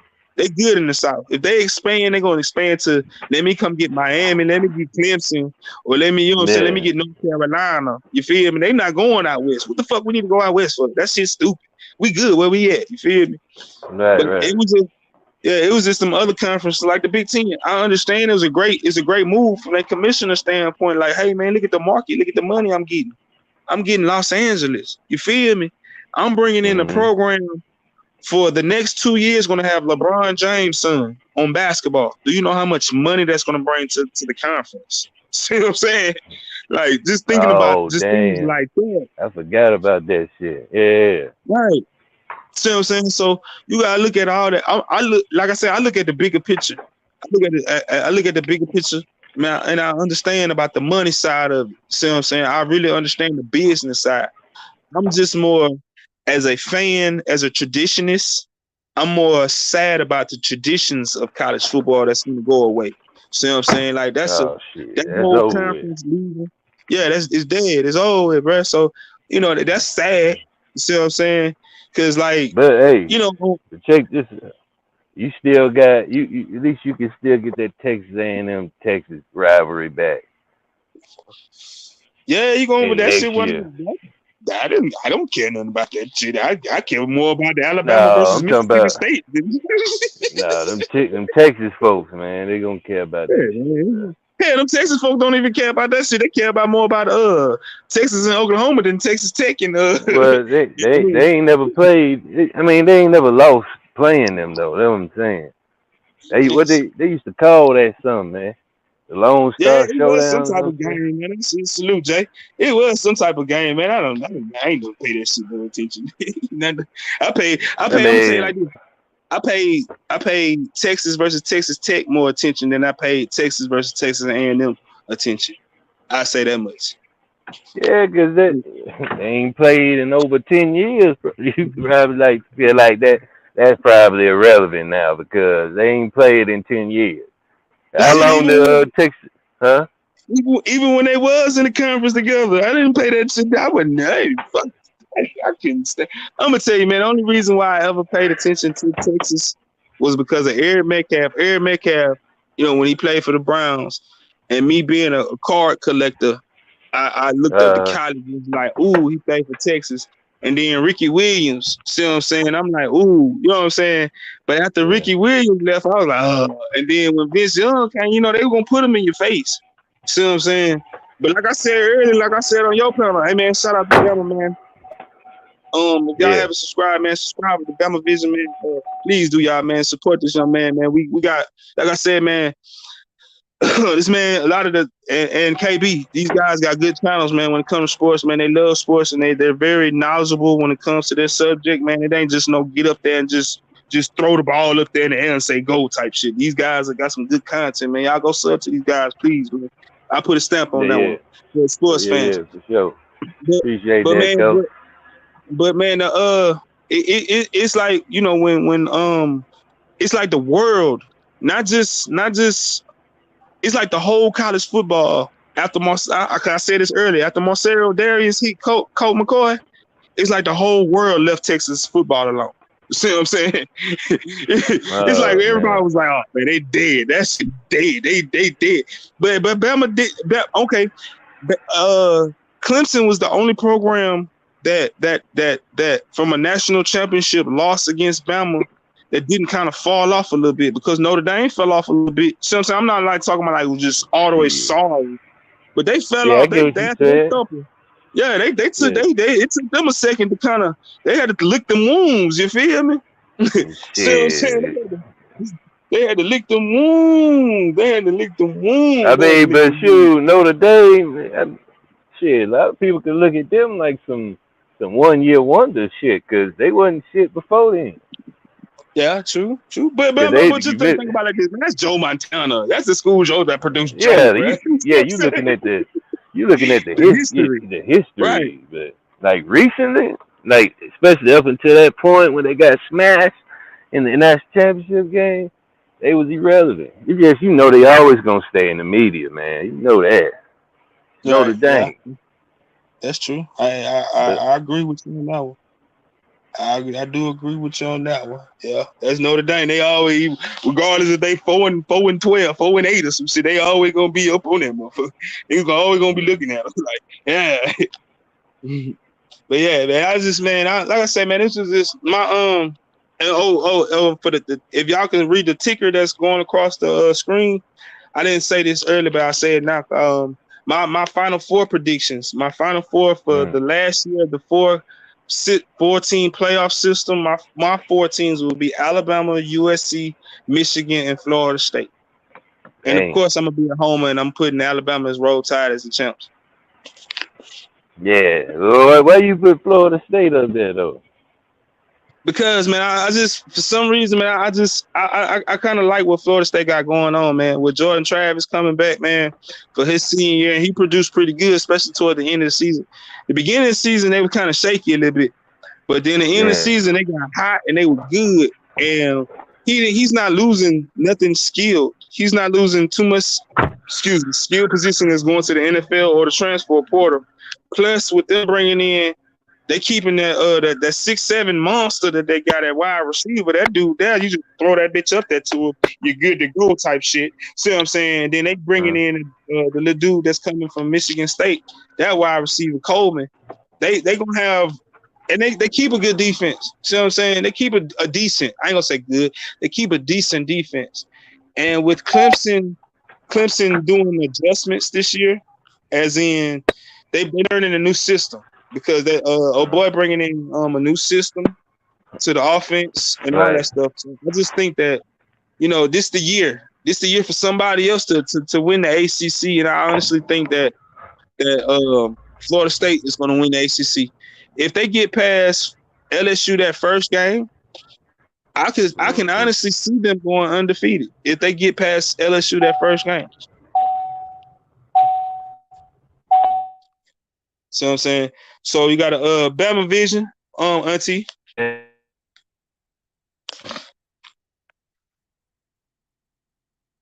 Yeah, so that's why that's why I think that's why I picked them, man.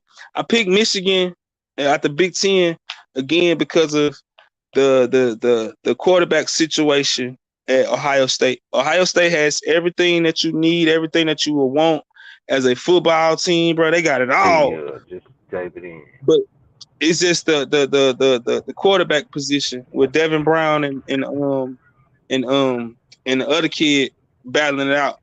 So they kind of suspect. Mm-hmm. And with Michigan bringing everything, they bringing McCarthy back, they bringing Crum back, they bringing the backup running back. And you know, they love to run the ball and play defense, ball control, play defense. That's why I got them. I think they'll repeat and win 3 in a row in the Big Ten, but lose in the playoffs as usual. And then I got USC. I can see that. I think USC I think they're gonna break through and get to the playoffs this year, bro. I honestly, because they down there did it last year. They were supposed to do it last year. Yeah, right. And see, I told everybody last year when I did my preview show, when I did my early show, I said, hey man, y'all watch out for USC. I kept telling everybody, I said, hey man, this man, he bringing his quarterback, he ain't got to adjust the quarterback, he bringing his man with him. And when him bringing his man with him, bro, that's gonna be good. So I'm saying, now the defense was fucked up. I knew the defense was fucked up, but I was like, that was my sleeper team. This year they not getting slept on at all. The man, he's a transfer portal wizard when it comes to what he need in the free agency of football. And last year he brought in a quarterback, running back, wide receiver. He brought in the offense last year. This year he brought in the defense to go against what he already had on offense. So he ain't got to really focus so much on offense this whole offseason. He's been focusing on nothing but that defense. So I honestly think that, you know what I'm saying, then with this the last year, the Pac-12, you know what I'm saying, USC being the storied program out there when it comes to football, I just think that it's set up for them. It's set up for them to make that run like that. Now I'm not saying they're gonna win it all, but I just think they're gonna get into the Final Four. Yeah, no, they really supposed to win last year. They lost in the championship game to Utah. They really messed them up. Right. You know what I'm saying? Because they already had an L already. Right. You know what I'm saying? And you ain't getting in there with no 2 L's, man, unless everybody get 2 L's. Right. We seen that with Bama last year. Nigga was trying to hope and pray Bama got in that motherfucker. We still ain't getting that last year. I'm talking about all the scenarios. Everybody was trying to count out the scenarios of how Bama can get in. If this team lose and this team lose, and if they lose by this points and this is the team, nah, bro, we got 2 losses, bro. They don't care. We don't deserve it. Let somebody else win it. Right. Could see a lot of people. I mean, shit. The way it ended, bro. Now I'm gonna tell you something crazy. Yeah. I got the top 3 teams in the SEC. I got Georgia, Alabama, LSU. Right. I got in my mind and my predictions, every last one of them is going to take an L. Yeah, I think nobody in the SEC goes undefeated this year. Yep, everybody will have at least 1 loss. Georgia take an L. Tennessee gonna take 2 L's.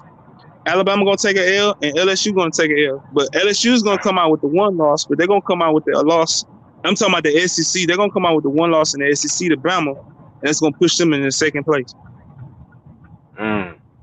It's gonna be that tight. It's gonna be that this year. And see, that's one thing that I do like about the new rules when it comes to the transfer portal, when it comes to the NIL, when it comes to that extra year eligibility, when it comes to the, hey man, you can transfer 1 year without sitting out. I do like that because it makes college football, it makes the talent spread out a little bit.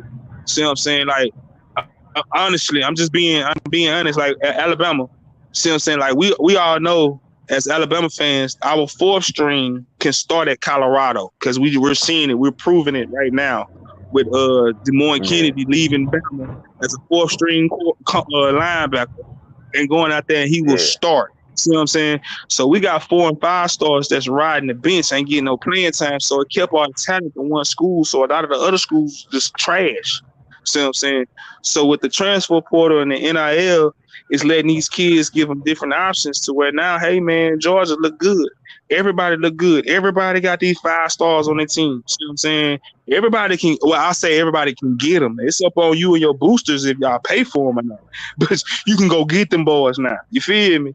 See what I'm saying? So it makes everything, it makes college football, the talent spread out more. Like everybody know that the talent is best in the SEC. We all know that, but the talent in the SEC now is more spread out than it has ever been. Like, bro, you got Kentucky being good, like on an average basis, winning 8-9 games. That shit ain't supposed to happen in football. You know what I'm saying? You feel me? They just now starting to get like that. You know, they getting 8-9 wins on the regular when they wasn't doing that, say 15. Correct. So you see what I'm saying? So that's why I like the spread out, and then it also exposes programs and coaches, i.e. Florida. It exposes what the fuck they got on for their lack of recruitment, for the lack of the commitment that they need. Because I don't understand why the Florida Gators are at the position that they're in now because of the dumb hiring, the dumb leadership that they have going on. Because they're not supposed to be about they more like a bottom feeder team now in the SEC. And that's the Florida Gators. See what I'm saying? Yeah. So and then you gotta look at South Carolina. South Carolina's always been a mediocre bottom of the pack, in my opinion, program. Now they make a little noise out there in the East with Shane Beamer and Beamer ball. See what I'm saying? So with Spencer Rattler too, and they paid some money. They had to pay some money to go get Spencer, bro. Spencer wasn't just that shit just don't go. You just don't transfer from Oklahoma to South Carolina like that. See what I'm saying? South Carolina, bro. You feel me? You had to go pay some money to go get that kid. So when you got things like that, it makes a difference. Yeah, it do. I'm just saying, what else you think he would have went though? Spencer Rattler. Arizona State. Is he from out there? Cause he from out that way. Yeah. I don't know. He want to get that exposure though too. Everybody went to somewhere in the SEC. Yeah. But even if he'd have came to the SEC, I still didn't. That South Carolina was of all places, South Carolina. Oh yeah. If he'd have transferred to Florida, you see what I'm saying? I'd have been like, okay, yeah. All right, I see what you're trying to do, young man. I see what you got going on. But he went to South, but then at the same time, you know, South Carolina, he ain't had no competition. You know what I'm saying? It was not on these. Appreciate much respect. Need the Gators back, kind of boring to me. Right. And see, like Florida, like I was saying earlier, George, I agree with you. We need Florida back as one of them SEC programs, bro, that's top notch. You see what I'm saying? You work hard. Oh yeah. Let's see you working. What's that? Work still or something? I'm at the store. Okay. Oh, you got inside. You got about. Yeah, man. Like I said, man, the ACC, again, in the ACC, I got Florida State, Clemson, and North Carolina. In the Big 12, that was my toss-up, man, because the Big 12 going to beat up on each other. And I threw one out there that's going to make people be like, what the fuck? I got, as of right now, on paper, I got Texas, I got There you go. Oklahoma State, and I got a tie between TCU and Kansas State right now. Those are the programs that's the top out there in the Big 12. In the Big Ten, everybody in America know. If you don't know the three big teams in the Big Ten, I can help you. But again, for purposes of this program right here, it's Ohio State. No, it's Michigan number 1, Ohio State number 2, and Penn State number 3. In Pac-12, the last year of the Pac-12, I had USC, Washington, and Utah. And then in the SEC, I like I said earlier, like I said on your panel, man, Georgia is the top dog. They are defending national champs back to back. They are defending SEC champs. They're gonna start off number 1 to me. Then Alabama, then LSU. And Alabama and LSU, honestly, they're neck and neck with me. In my opinion, I'm just talking football because of Jaden Daniels. Jaden Daniels, if he comes back and have a special season like he had last year, I have said that he can be in New York City. He can be one of the young men that can be in New York for the Heisman Trophy presentation. See what I'm saying?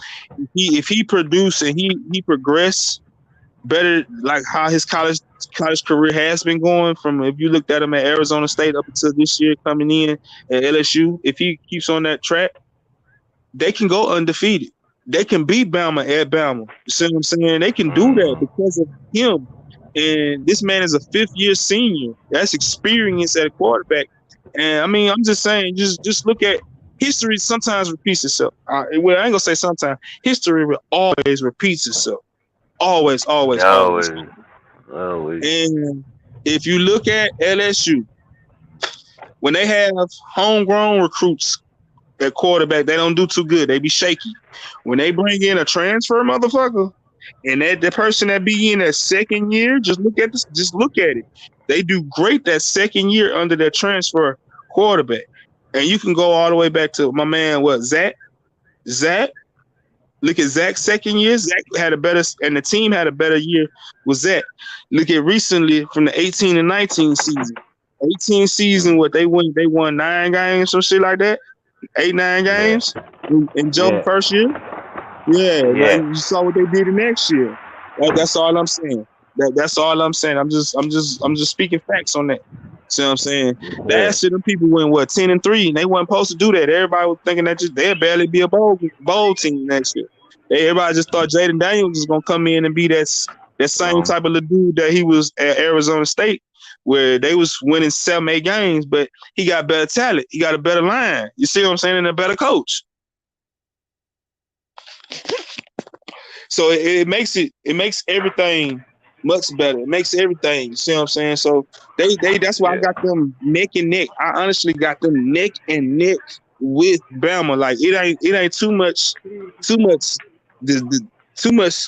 difference between the two. And earlier I had talked about the situation that we got at quarterback. And I had brought up something. I said, man, Nick Saban is a smart coach. He knows what he's doing. Everybody's talking about, I'm high on Jalen Milroe. You know that. I'm high on Jalen Milroe. I think he should start as a quarterback this year.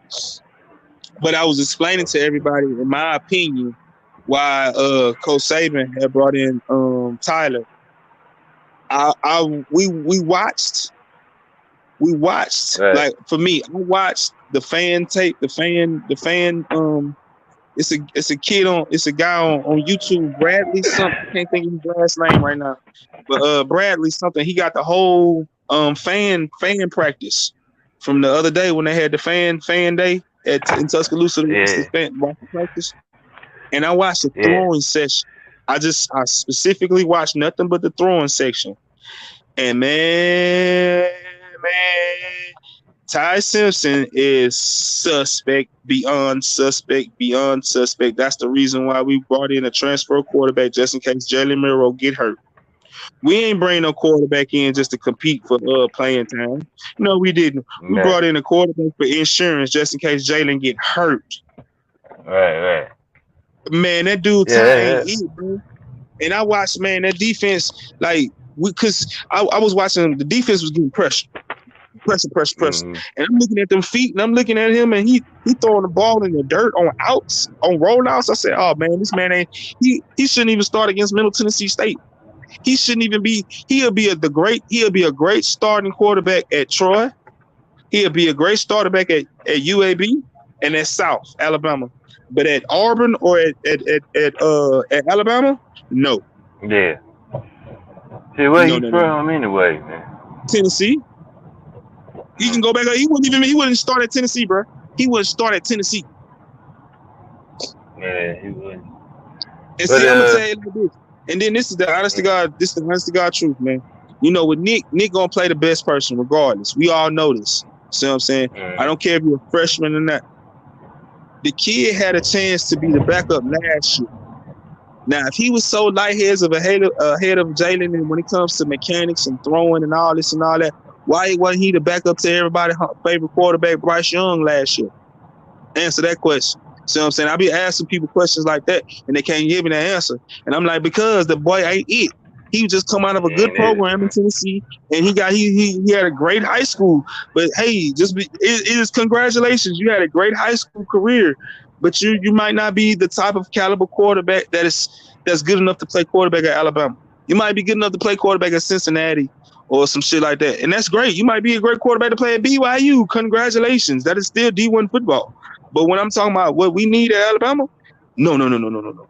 And then I what I'm saying, like recently, when I was talking to you, because I like to talk about the X's and O's side of it. And when I was talking about how Tommy Rees, how even though everybody said, oh, this Alabama playbook, no, this bullshit, this Alabama playbook.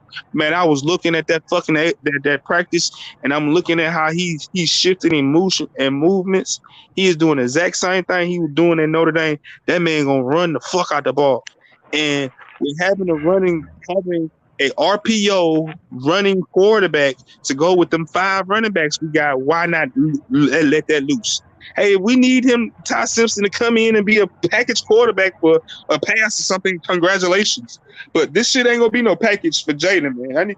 I need my Alabama fans to wake up and understand and come on, man. Just get behind this Miro kid, man. Let's go. You're behind them 100%, huh? Yeah, just get behind them 100%. Let's go. You see what I'm saying? Yeah. A lot of them ain't gonna do that though, man. No. They not. They used to. They done got used to the Tuas, the Jalen Hurts, the Bryce Young. Who else done came through the last few years, man? Mac Jones. See, they got used to all that. Right. They got used to all that shit, and now they seeing this. It's like they going back to Blake Sims, man. Right. You are absolutely correct. We done got spoiled. Now that's one thing, man. I can say we are the most babyfied, spoiled fucking fan base it is in college football, because we win like this year, this past football season. Man, in my opinion, we had a great fucking season. I don't care. We won 11 fucking games, bro. We won 11 games. We finished in the top 5 in the country. See what I'm saying? Of course, we didn't win. We didn't win the ultimate goal, but it is hard to at that level of football. In any level of football, but in that level of football, it is hard to win the state championship every freaking time. It's hard to win a national championship every single time, and it's hard to win a Super Bowl every single fucking year. See what I'm saying? So, but we didn't fall off to we didn't win no. I could see if we fell off and won 8-9 games last year. Then the world needed to be spinning around this motherfucker. Like, what's going on? Whoa. We didn't do that. We won 11 games. It is okay. This ain't the first time Nick Saban did not win a national championship. Like, what the fuck, bro? We so spoiled. Mm-hmm. That shit pisses me off sometimes, man. Hell. They see what it is, man. They wasn't dominating like they had before. It was, shoot, that what got some people like, I don't know, man, because you gotta look, man. They not even just that. The whole team discipline. They. Okay, I don't know if that was me breaking up or you. If y'all can hear me coming in clearly, drop a football Game was a league, man. Okay. But It was a point in time. Well, shoot, these motherfuckers might pull it off, man. Thanks, George. George say don't need a great quarterback. We got an O line. We got a great O line and running backs. I agree with you, George. I'm with you all 100%. I say the same thing, man. I'm talking about. I say the exact same thing. We got, man. Arguably, we got a top 10. We got a top 15 offensive lineman on the field this year. We need to be running behind his big ass. Kyle Proctor is a big ass freshman. We need to be running. That's the best way to get your offensive lineman acclimated to big boy football, running the ball. See what I'm saying? And then I'm gonna say this. This is something that I understand what people say about the domination that we used to win and this and that and this and that. But I guess people forget about like the 2009 national championship team when we was winning games 14-12 also. Yeah. See what I'm saying? I guess people forgot about when we beat Tennessee with Terrence Cody. We beat them on a blocked field goal at the end of the game to win the game. I guess people forget because see, we so spoiled. We got a short-term memory. We don't forget about the days of AJ McCarron when we were scoring 30, 40 points a game also too, running the ball down everybody's throat, averaging 200 yards per game as a team rushing the ball. Yeah. AJ averaging 210 passing yards, but that's still 400, 500 yards all-purpose of total offense. Still the same output that we put in passing because, see, this is the thing, bro. We was putting up 400 yards total offense for the last couple of years, but we was doing it 300 in the air, 100 yards in the rushing. We was still doing the same type of offense, man. It was just different. It wasn't as explosive. Everybody, we so used to this 1, 2, 3, 4 play drives now, and to where if we drive the ball a 15-play drive, niggas is going to sleep. People is going to sleep. They like, oh, that's boring. I don't want to see that. I want to see the days of Tua throwing a slant to Smitty and Smitty taking it 100 yards. Them days is over. We don't have that. You see what I'm saying? We ain't got that. This is what we got. This is what we gonna win with. But that's for them non-football people, bro. I understand everybody don't watch and love football the same. I understand that. Right. See what I'm saying? And I understand it's a lot like more everybody casuals, bro. Right. It's a lot. You can still be a diehard fan and still be a casual. Like, see, you talking X's and O's right now. See, a lot of these people that are quote unquote football fans, they just watching the game for the excitement, bro. They ain't watching the game for the X's and O's, bro. To analyze, bro. Right. They just watching just to watch. So whatever capture they eye real good or easily, that's easily digestible is that Bryce Young, the Tua shit, the goddamn throwing the ball around 40 times a game. They can easily digest that shit. Right. They can't easily, yeah. And then that's just like with the NFL. Everybody's so infatuated with Patrick Mahomes, but they don't understand that shit. Patrick Mahomes have a whole bunch of games where he throw for 200 yards. Yeah. You know what I'm saying? But they just looking at the game where he throw for 300, 400. What about them 3 games that he had for 200? You see what I'm saying? They still won the game. Still won the game. Yeah, they still won the game. Like, what are we doing? Like, still won the game, bro. See what I'm saying? And that's just like everybody keep bringing back. Like, I'm looking at a lot of Alabama content creators too. You know what I'm saying? Salute to everybody that's doing the content, man. I don't care what kind of content it is. I don't give a fuck, man. Salute to everybody that does the content, man. I don't care.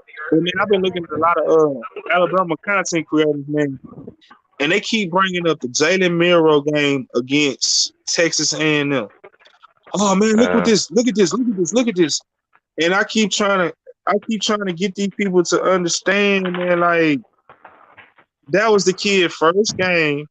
The coach, it was some bad coaching that Bill O'Brien was doing with the young man. He didn't put that man to succeed positionally wise. The team overall succeeded because we won the game, But individually, he didn't succeed because we abandoned the running game. We tried to run all the same exact plays that we had when Bryce Young was out there, and they're a different quarterback. They're totally different teams. They're totally different talented level of quarterbacks. So you cannot run the exact same thing. I don't care what it is. You have to understand and adjust your play calling, adjust your. You have to dummy down yourself when it comes to certain people and certain players. You have to coach them up to their abilities. See what I'm saying? Especially for like that game. Bill fucked that kid over. See what I'm saying? And a lot of people are still bringing that. And I'm so glad Nick Saban said this shit out his own damn mouth this year during the media days, during the press conferences, and he said that, man, we had got away from Alabama football. We were too much Bryce reliant. And see, I was one of the ones for the last 2 years. You can call me Cap because I was on your panel saying that I was not a Bryce Young fan. I admire his talent. I acknowledge his talent, but I wasn't a fan of the team because it hurt my team, and it hurt my team this year. That was last year. Nick said it out his own mouth, bro. Like, we gonna get back to what we're accustomed to doing. See what I'm saying? And that was a shot at Bill. Like, he threw shades at Bill, and people didn't even understand. He threw Bill up under the bus. Like, hey man, we were too relying on this man. Like, why the fuck is we? It's 3rd and fucking 1, and we throwing a fucking goddamn on post route. Like, what are we doing? Pull about him. Like, you see what I'm saying? Yeah, like that shit. I ain't understanding shit. Yeah, old Billy O, man.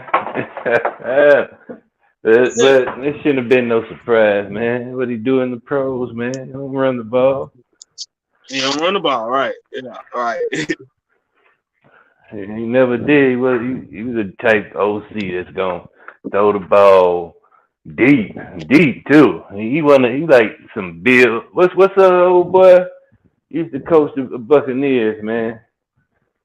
He just retired. The coach. Head coach, Bruce Arians. He just like Bruce that. Arians. Yeah, he just like that, Auntie. Man. Appreciate it. Have a great day tomorrow, Auntie. Yeah, he a OC like that, man. Right. I agree with you. There we go. Them dudes don't run the ball, man. Hey, I'm coming back. Hold on. I got you. I'm a little challenge when it comes to this stuff. Yes, sir. What's happening with it, Bell? What's going on? Hey, how my sound? Hey, Bell, can you hear me? I got my. Yeah, I can hear you. Okay, I thought that was his mic then. Yeah, but so yeah, man. Like I say, man, I agree with you, man, and a lot of people they noticed it. The football people noticed it. What's happening? Can you hear me? Yeah, I can hear you. No, I'm talking to Myth. No, Myth. Can you hear me, bro? Little bro. Hold on. Let me turn my headphones out. Hold on. Yeah, you got. Oh, yeah. You're positive. Can you hear me? Yeah, I can hear you now. Silly ass boy. What's happening with it, ugly? I got headphones on. Can you hear me, Coach? Okay. I can hear you. Hey, I'm sitting with the family. What happened with the battle? How many dips of Copenhagen you glad to have today so far? Hey, yo, I bought a. Hey, look. Hey, look. I bought a log. Hold on. I got an headphone. Let me put my headphones on. Give me a second. Yeah, that's there.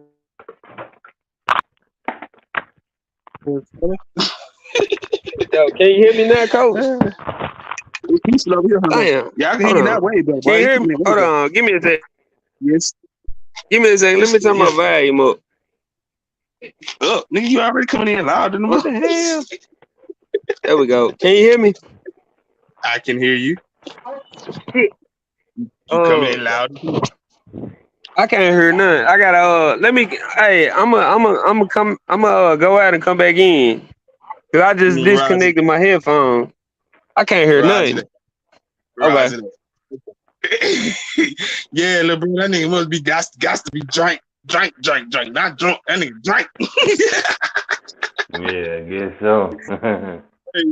But yeah, man, you know it's real. It's a little peaceful over here, man. We like to have fun, you know what I'm saying? We don't, you know, I got rules of engagement when it comes to debating over here. Oh yeah, okay, yeah, I see. We got no action going on this one. If y'all hear these sirens in the background, don't mind me. You know, I'm outside, but I'm inside, and my neighborhood is hot. Yeah. Shit. Yeah. But man, I'm so ready for this dang on football season, man. I'm talking about like, man, I can't wait to week 0. You got a couple more weeks, 2 weeks then. Yeah, it's 2 weeks. It ain't that long. It ain't that long at all. Let's try this again. Week 0, you got some teams playing week 0. Yeah, Hawaii, and now you know I wonder how they're gonna do that Hawaii game. I don't know if it's gonna be in the mainland or what. You know what I'm saying? With what they got going on over there, you know, with the fires and stuff, man. But they usually play Vandy these last couple of years. They been playing Vandy all time. Can you hear us now, buddy? Oh yeah, I can hear y'all. I was just making so I could. Yeah. No, I'm good. I had to take them headphones off. Yeah, can you hear me? Yeah, you coming in clear. God. You coming in good, buddy. Yeah, I can hear you. Let me close out my YouTube shit. Yeah, sure. But yeah, man, September 2nd, bro. I'm so Alabama, Texas. No, they play I'm ready week for 2. September, August 26th around here, bro. I'm ready for these 2 weeks. Like you said. Honestly, I'm ready for the 24th of August. That's when football kick in for the state of Alabama, you know, with high school. Shit, I'm ready. Yeah. Hey, the full swing, man. Full pin. Yeah, man. This summer went pretty fast, man. The season went pretty fast. I guess because, you know, and then, you know, when once football season start, man, the year go by real fast, too, because you got something every week, no matter if you're a professional or a college. You got something to look forward to every freaking week. And then, you know, when fall come around, it also bring your other TV shows back on, too. So, you know what I'm saying? The entertainment value of life when it comes to television is more now. See what I'm saying? Right. This nigga here I thought I was having technical difficulties. This nigga here, is you okay today? Yeah. I see why your ass is having technical difficulties. Then you got that damn cup in your hand. Hey, That's why. I think I'm good now. I had to close out all the YouTube so y'all can hear me. Ain't no echo. Yeah, I hear you. I see you. Yeah, you really feeling good. They got a big ass Kool-Aid smile too. Yeah, that's feeling real good. What's down about? You been all right, bro? Hey man, when the next fight, man? When the next fight? Who you talking to? Him? Yeah, hold on, let me turn it up. Hold on, I gotta turn it up. Hold on. This nigga got to be. Okay. Hey, little brother, What's the say? When the next fight, man? When we gonna have another fight, man? Hey, hold on. Hey, whoa, that next fight, man. Probably October. Hey, I took that shit on short notice. Hey, that shit hurt my body. Look, I'm gonna tell you something. Your old ass still trying to fight. Your boy put it on your ass. Hold on. But everybody ain't realize. Hey, nigga, I got my feet split open. Ooh, your boy put the. That young boy had them hands on. That young boy had that strength. Yeah, but them young boys, yeah. That motherfucker know, but I got my. I'm gonna go out here. Hey, Bama, this one, man, this one of my unsubscribers, man. We've been real cool for like what about 3 years now, man. We got cool on when I be telling you, man, shit, I be trying to be like, man, just come fuck with me, man. You know what I'm saying? On my side, we got cool over on another page, man. He a fellow veteran too, but he a Marine, man. He in the other battle buddy of ours, you know what I'm saying? Real cool dude, man. I love him to death, man. He little ugly fella though, you know what I'm saying? And he had he be fighting MMA. And he had a fight not too long ago. Shit, I was teasing his ass. He had a fight against one of them young boys. And I said, no, nigga, don't let that young boy whoop your ass on. We out here trying to fight them young boys. See, I know that check be good, but you know, them young boys put that thing. But you got to whoop one of them young boys. You get at their ass. Hey, bro, I don't know what the hell we got going on. Oh, no, what is that going on? That's that cup. You see that dope, that big ass cup he had? He drinking out that big ass Circle K cup. Shit, that's what he drinking on.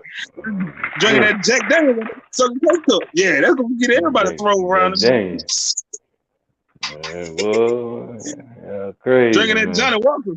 He drinking that Johnny Walker. Oh shit, y'all couldn't even hear me. I didn't even I said, nah, that's a small Circle K cup. United States Marine Cup. Small Circle K cup tonight. Oh, okay. No, my bad. Let me correct myself. The small Circle K cup. Yeah, my bad.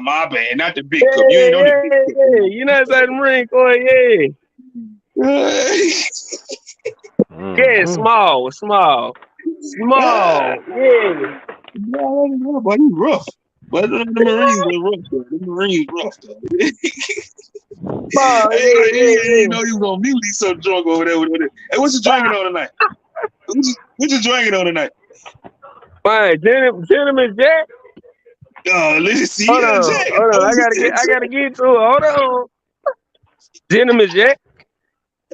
Yeah, I told you some Jack. I do some Jack. And he had some Jack with his country had. He was Tennessee boy. Oh yeah, Memphis. No, Memphis all day. Yeah, from the north side of the sun. From the north side. Brazy, what is wrong with him? He turned up tonight. Yes, sir. I don't know what's wrong with him, man. Hey man, you see how we be having a good fun, man. We love this shit, man. I can't even hold on. Let me see if I can look at the chat. Let's see what Brazy, what's bragging with you? What's bragging with your blood? You can't see. You can see the chat. Shit. Oh, damn. Hold on. Let me close this out because y'all see me watching the chat. Hold on. Look at him. Look at him, Lord. That's Look at him. the setting and shit on her. I ain't been on this motherfucker in a while. Yeah, right, but guess what we got alkaline water. Hold on, we got alkaline water and motherfucking how much water you been drinking? Motherfucking Copenhagen. Oh yeah, I know you've been dipping like how much water you been drinking? Just because you got it don't mean you drinking it. I got a whole bunch of water over this motherfucker, but I ain't drinking that. Yeah, I'm drinking it. Nigga, I drink.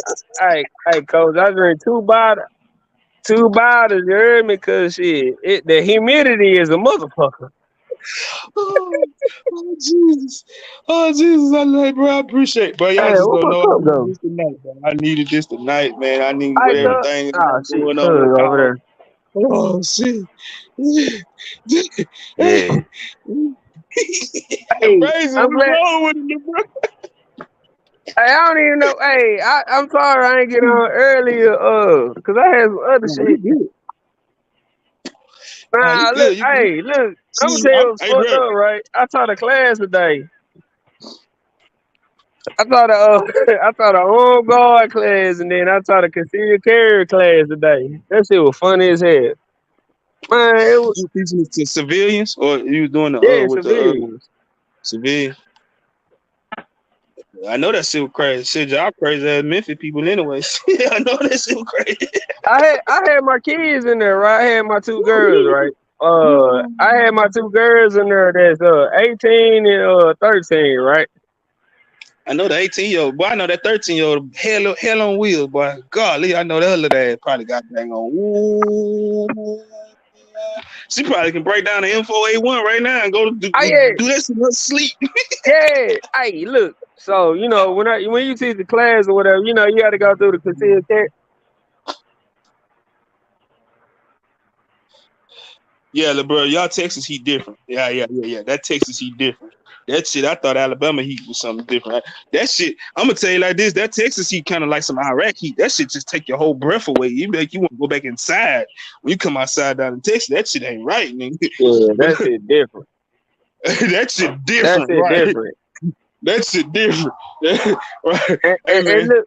And look, hey, cause they be thinking like Africa hot. No, Kuwait is the hottest fucking Oh country. shit! Boy, look, boy, you get off that motherfucker airplane and on that tarmac in Kuwait, bro. You be looking back up like, hey man, can I get back on that motherfucker? Hey, fuck this shit, man. I'm talking about as soon as you step off on that tarmac, it's just automatic sweat. Like I don't give a fuck who you are, you gonna start sweating. You like, bro, it's 175 degrees at nighttime around this motherfucker. What the hell? Hey, cause I'm gonna log out and come back in, cause I still got this echo. Yeah, okay. I ain't hear no echo, but okay. Yeah, that motherfucking you know about that motherfucker that heat. Yes, sir. Yeah, that heat Yes, different sir. over there. Yes, sir. Hey. It definitely is. Hey, Brazer, I'm gonna tell you like this, little bruh. I'm talking to the chat right now. Man, Brazer, I'm gonna tell you like this, chop. Man, take y'all heat and times that by 5. I'm gonna give your number out there. I'm throwing your number out there so you know I'm telling how I'm telling you catch that pass. Times Texas Heat by 5. And that's that shit that you feel off that tarmac coming out goddamn on in Kuwait, bro. That shit different. Yeah, of course, that shit. Right, that heat ain't no joke. But it's hot period in the South, bro. Hot and humid in the South, bro. Right. Especially you down there by the water, though. So you definitely catch it. Oh, boy, it's catch hell, boy. It's 115 heat index all damn day. See, you right there on by the Gulf, man. You catch it. Oh, I bet you be colder down there than it do up here when it get winter time. Nah, I think it'd be cold up Yahweh. It be feeling good in the wintertime down here. It'd be cold up Yahweh. For real? You know, it's snow up Yahweh. We don't get no snow. No, it's snow. You got it don't snow here. It snow like if you go like toward. That's more toward Huntsville and Tennessee where it snow at, man. Cause you going towards the mountains, man. The Appalachian and all that shit. This nigga trying to come back, and I'm finna shut it down in a second. Let me get that. Oh yeah, I gotta come back. Hold on, yeah, I'm finna get ready to shut it down. I've been on here 2 hours. I don't really go live too often, so if I got a 2-hour live, that shit amazing. You see what I'm saying? Hey, I mean, what you got? Anything you want to say? LeBron. No, man, I'm glad I got the echo out the way. Hey, keep doing what you're doing. I wish I could have got on earth. I had to deal with some shit out here. I ain't even been going, on the lot. Hey, cub, watch that car right there. You hear me? Bro. Nigga got a oh yeah, okay, you can't see. Never mind. We on some but yeah, no. I'ma watch that motherfucker. Hey, look, what you got to say? Give me some closing words, fool. I'm finna shut it down in a minute. Oh, what the fuck they got going? Oh, my bad, coach. Man, yeah. Give me some closing words real quick. I'm gonna shut it down. So y'all was talking about the Alabama thing and all that. We was just talking about football, college football in general. College football. Look, Alabama is gonna be the number 2 or number 3, and they're gonna be in the college football playoff.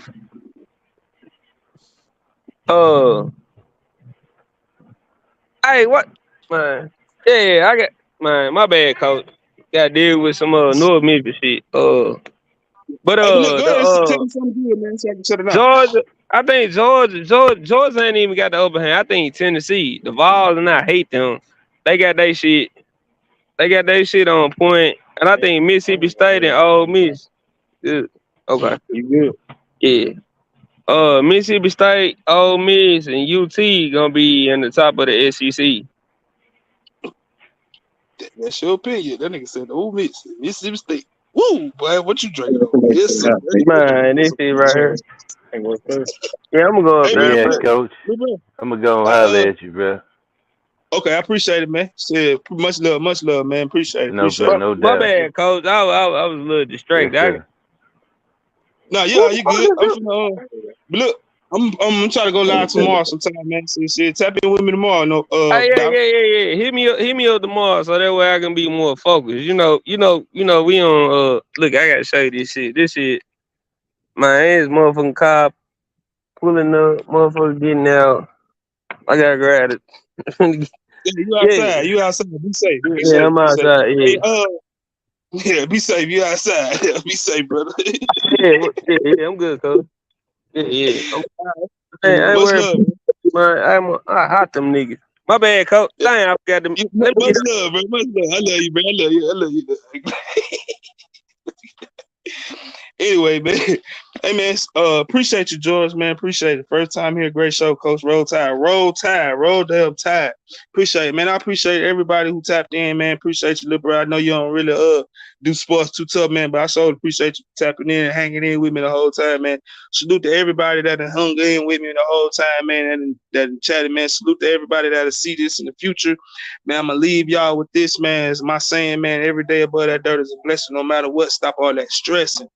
Fellas, I'm talking to y'all, man. I'm talking to y'all, bro. I don't care how hard you is. I don't care how tough you is. I don't care about none of that, man. Tell your peoples, man, you love them. Tell your folks you love them. Because you never know, it might be the last time, man, you speak it, man.